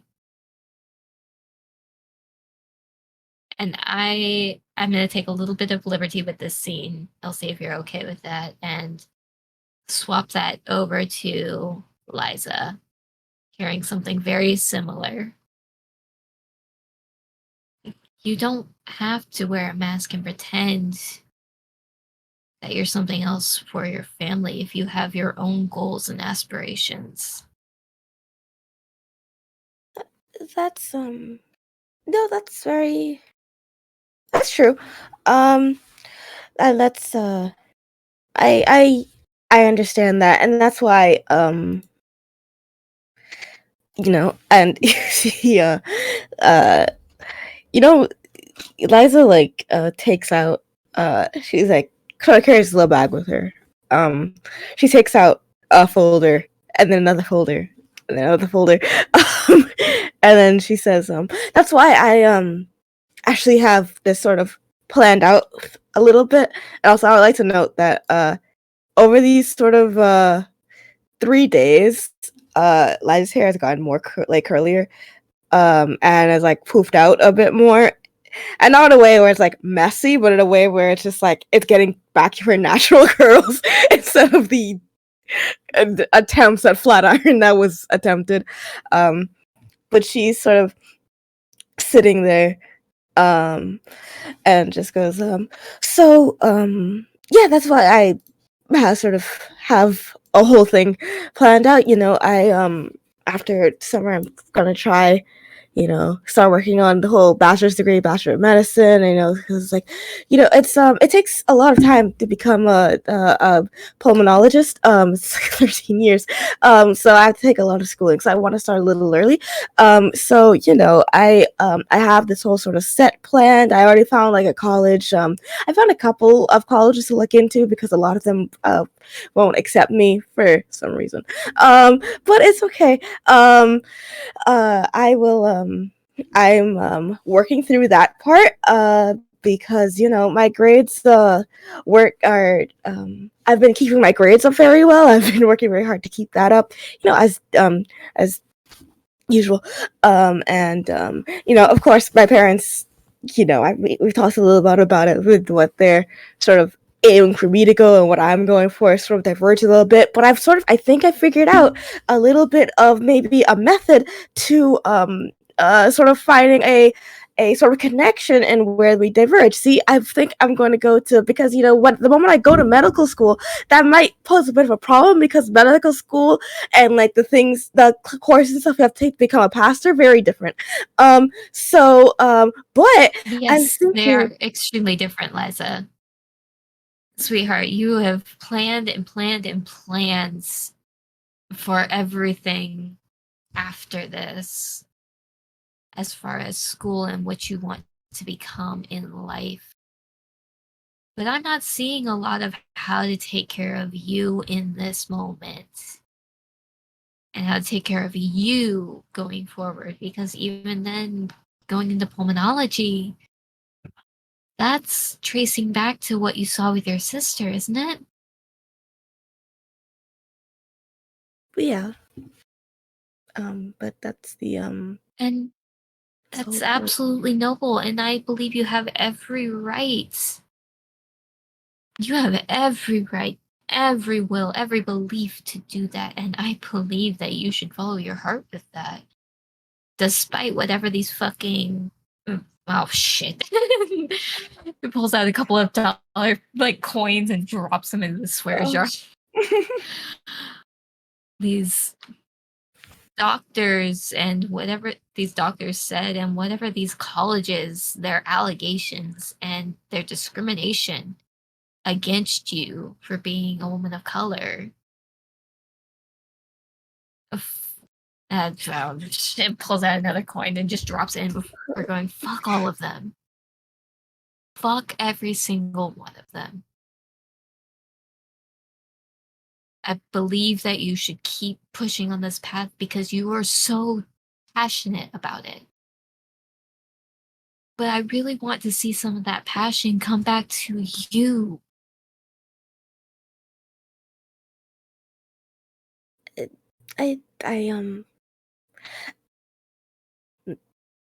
Thank you. But it's just that there's unfortunately only so much energy someone can have. And I just have a lot of work to do. So I have to sort of spend it where I can, and a lot of times I don't fall into the equation of where that energy needs to go. What can we do to help make sure that some of your energy goes to you? I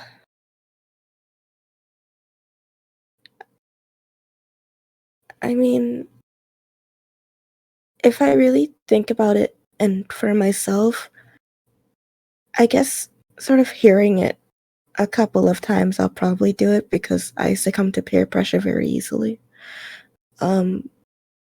But also, I guess just honestly being here has been a bit helpful. Everybody in my who I share a cabin with are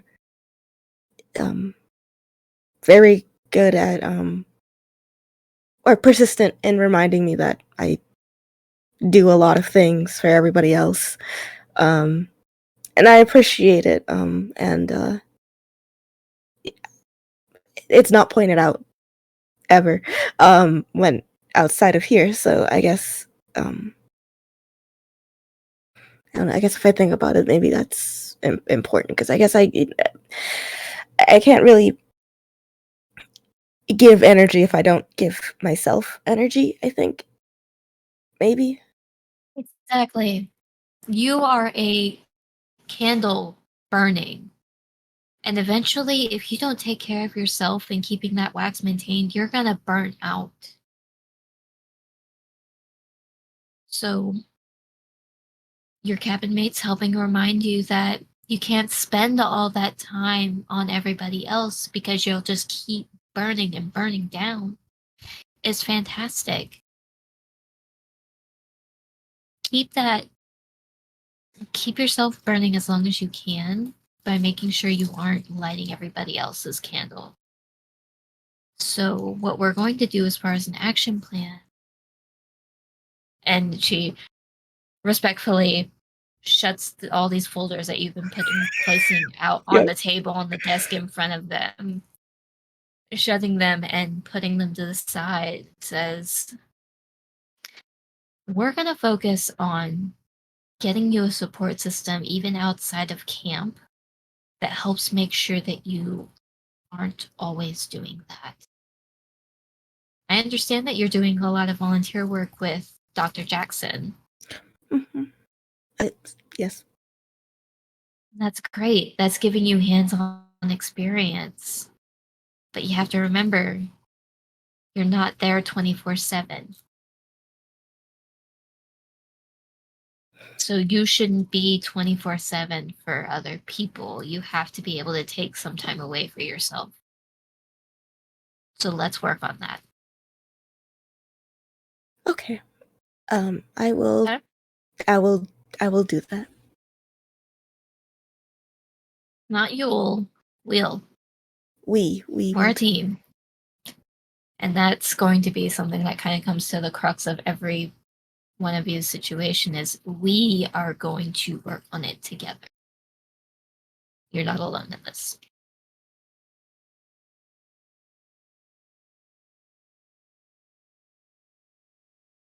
And I think on that very nice, reassuring note, we are going to have to cut our session to an end tonight. So instead of popcorn order, we're going to go in overlay order. It's still, unfortunately, going to start with Alan. He's going to hate me for it. Oh, are we doing outro then? Yep, we are doing outros. All We're cutting it for right. the evening. Well, guys, I have been Kenny. My name is Alan. I am one of the staffers for Singularity, and you'll see me back here for Runner's Cross again next week, and then a little bit later we'll have Breaking Neon, and after that we'll have what else? Why am I blanking? King's Gambit, and I think. I don't know. Did we decide on Thursday then for Henshin? Looks like we are doing Henshin on Thursday. All right. Yeah. Make sure you stay tuned for Henshin. And that'll be it for me. Who else? Are we going straight across? We're going down. Let's go down, Elsie. Really rude. That's so rude. Okay, I guess I'll go next. Anyways, hi, I am Elsie. I play Sabrina. You can find me, sorry, on social media at Optimistics with 2 eyes on that last I. As far as where you can find me, I will be tomorrow in Locust on The Lost Caravan at 8 p.m. I'll be there every Wednesday of the month, just like I'll be here every Tuesday of the month for these mini series because I decided to torture myself 2 days in a row with a horror game. However, this next character, I don't think I've ever had a character I've actually wanted to kill more than Miranda. I'm going to like literally have to like shower after every game because she's just so icky. We're doing corporate tech company in 2008 and our crimes are with the 2008 recession. It's going to be great. I had to do so much homework for that. And then after that, those 2 games every week. And then at the end of the month, I will be in King's Gambit with Alan. And then the following Saturday, the first Saturday in July, we did not have it this month, but Speakeasy Conspiracy, our Call of Cthulhu campaign here on Singularity, will be back. And I am not stressed out at all. It's gonna be so fun. So that's where you can find me. Next, it's gonna go over to Danny. That's me. Hi, I'm Danny, Danny's Corner. You can find me pretty much everywhere as Danny's Corner, except for on Twitter, where I'm at Animated Pizza. You can find me on Neon Lights Roleplays. Neon Lights Roleplay every other Wednesday for hold on, wait. For Do you need a hand? no, for Stardust Ghost. We are such a mess tonight. I just sit there. Leave me alone. We're cute and gay. Everything's fine. Gay panic all the time. All the time. All the time. The next episode, I believe, is probably going to be on the 21st. It's our sort of anime-esque mecha story about a bunch of soldiers who I guess sort of well, actually, that's spoilers. Never mind. There's a bunch of soldiers figuring out who they are in this sort of war. And then besides that, you can find me once a month on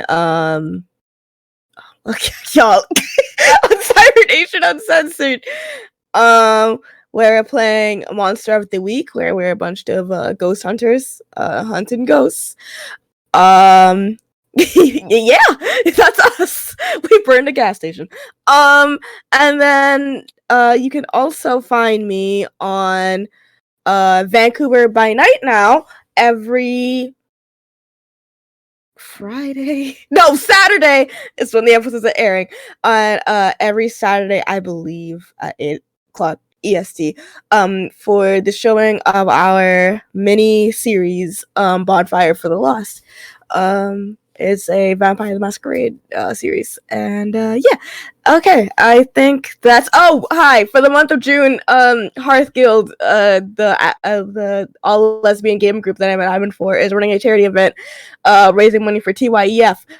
So if you want, you can check out the Twitter at Hearth Guilds for more information and see for whoever might stream that has the little overlay, so you can donate over there. And also, Singularity Roleplay is doing a charity thing right now. You can donate right now in the chat right now. Thank you. Okay, bye. I've talked so much. Kian, can I slip in really fast?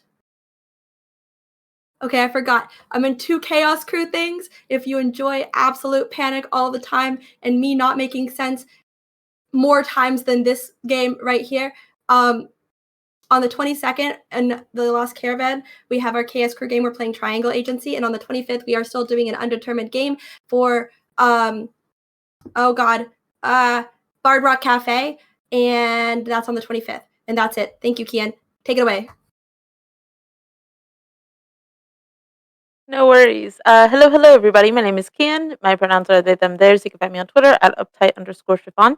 I have been Finley today. Your little queer full of rage. Very excited about them. Thursday.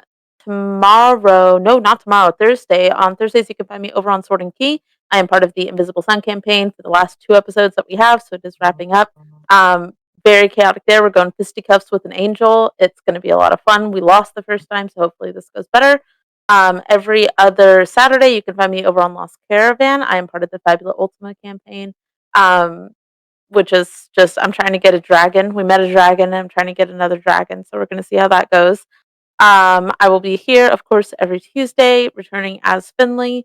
And that's kind of it. I have one project coming up that I can't talk about yet, so follow me on Twitter. I will be able to talk about it there. It's going to be super gay. But other than that, I think that's me.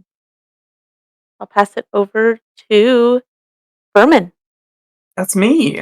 Hi, Yeah. everybody. I'm Legendary Vermin. You can find me as Legendary Vermin on all the places on the internet that matter, which is, of course, Itch, Twitch, Twitter, Tumblr, YouTube. I'm all over the place. I make TTRPGs, so keep an eye out. I've been working on a Star Wars-inspired dogfight game.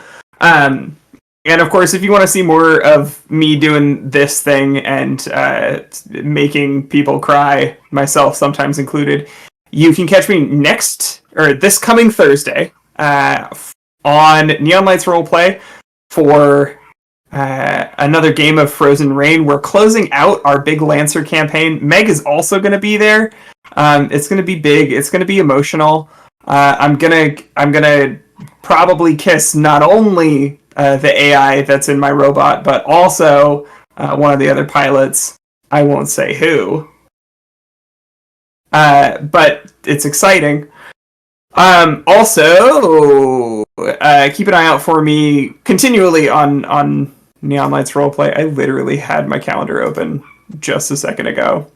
There it is. Keep an eye out for me on Neon Lights Roleplay because I'm also going to be playing on Juneteenth. We have our Game of the World Within You, which is our beast-boosted spray paint splattered take on Voidheart Symphony.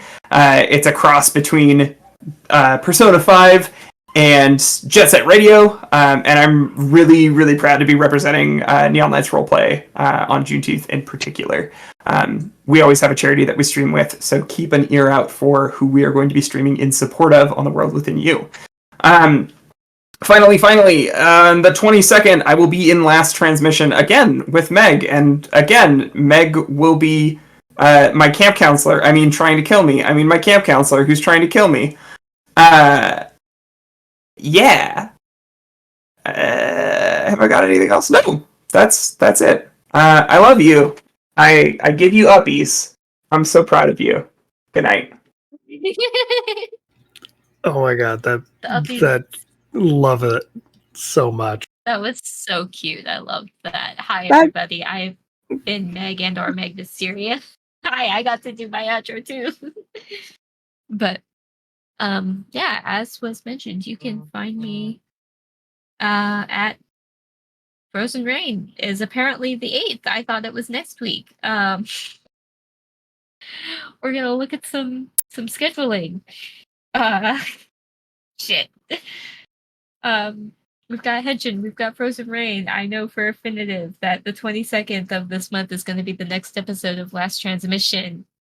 And a few days before that, on the 18th, we'll be breaking Neon. Then after that, I'm not in the games that are King's Gambit. And then in sort of July, Speakeasy Conspiracy, but I'm in Frozen Rain, I'm in Henshin, I'm in Speakeasy Conspiracy. You can find me as Meg Mysteria on Itch, on Twitch, on Twitter. Please don't go looking for my Tumblr. I refuse to believe that that's coming back as a social media platform. I have not touched it in literal years. But if you want to support my itch, go to my itch because I just recently released a new RPG called SOS Lost Cause. It's a journaling RPG that was submitted for the Lost Caravan RPG Game Jam. The theme was lost, so I think I nailed it. Ask Alan because he keeps sending me updates. I have so much fun with it, I swear. But as we kind of come to a close, of course, next Tuesday, you'll see us again, and next time we should have a synthetic 20 with us as Pat coming in next session. So you'll be able to see us next week. But as for that, love you all. We will see you next time. Good night. Stick around for the raid. It looks like we might be going after Quests and Chaos. So stick around, guys.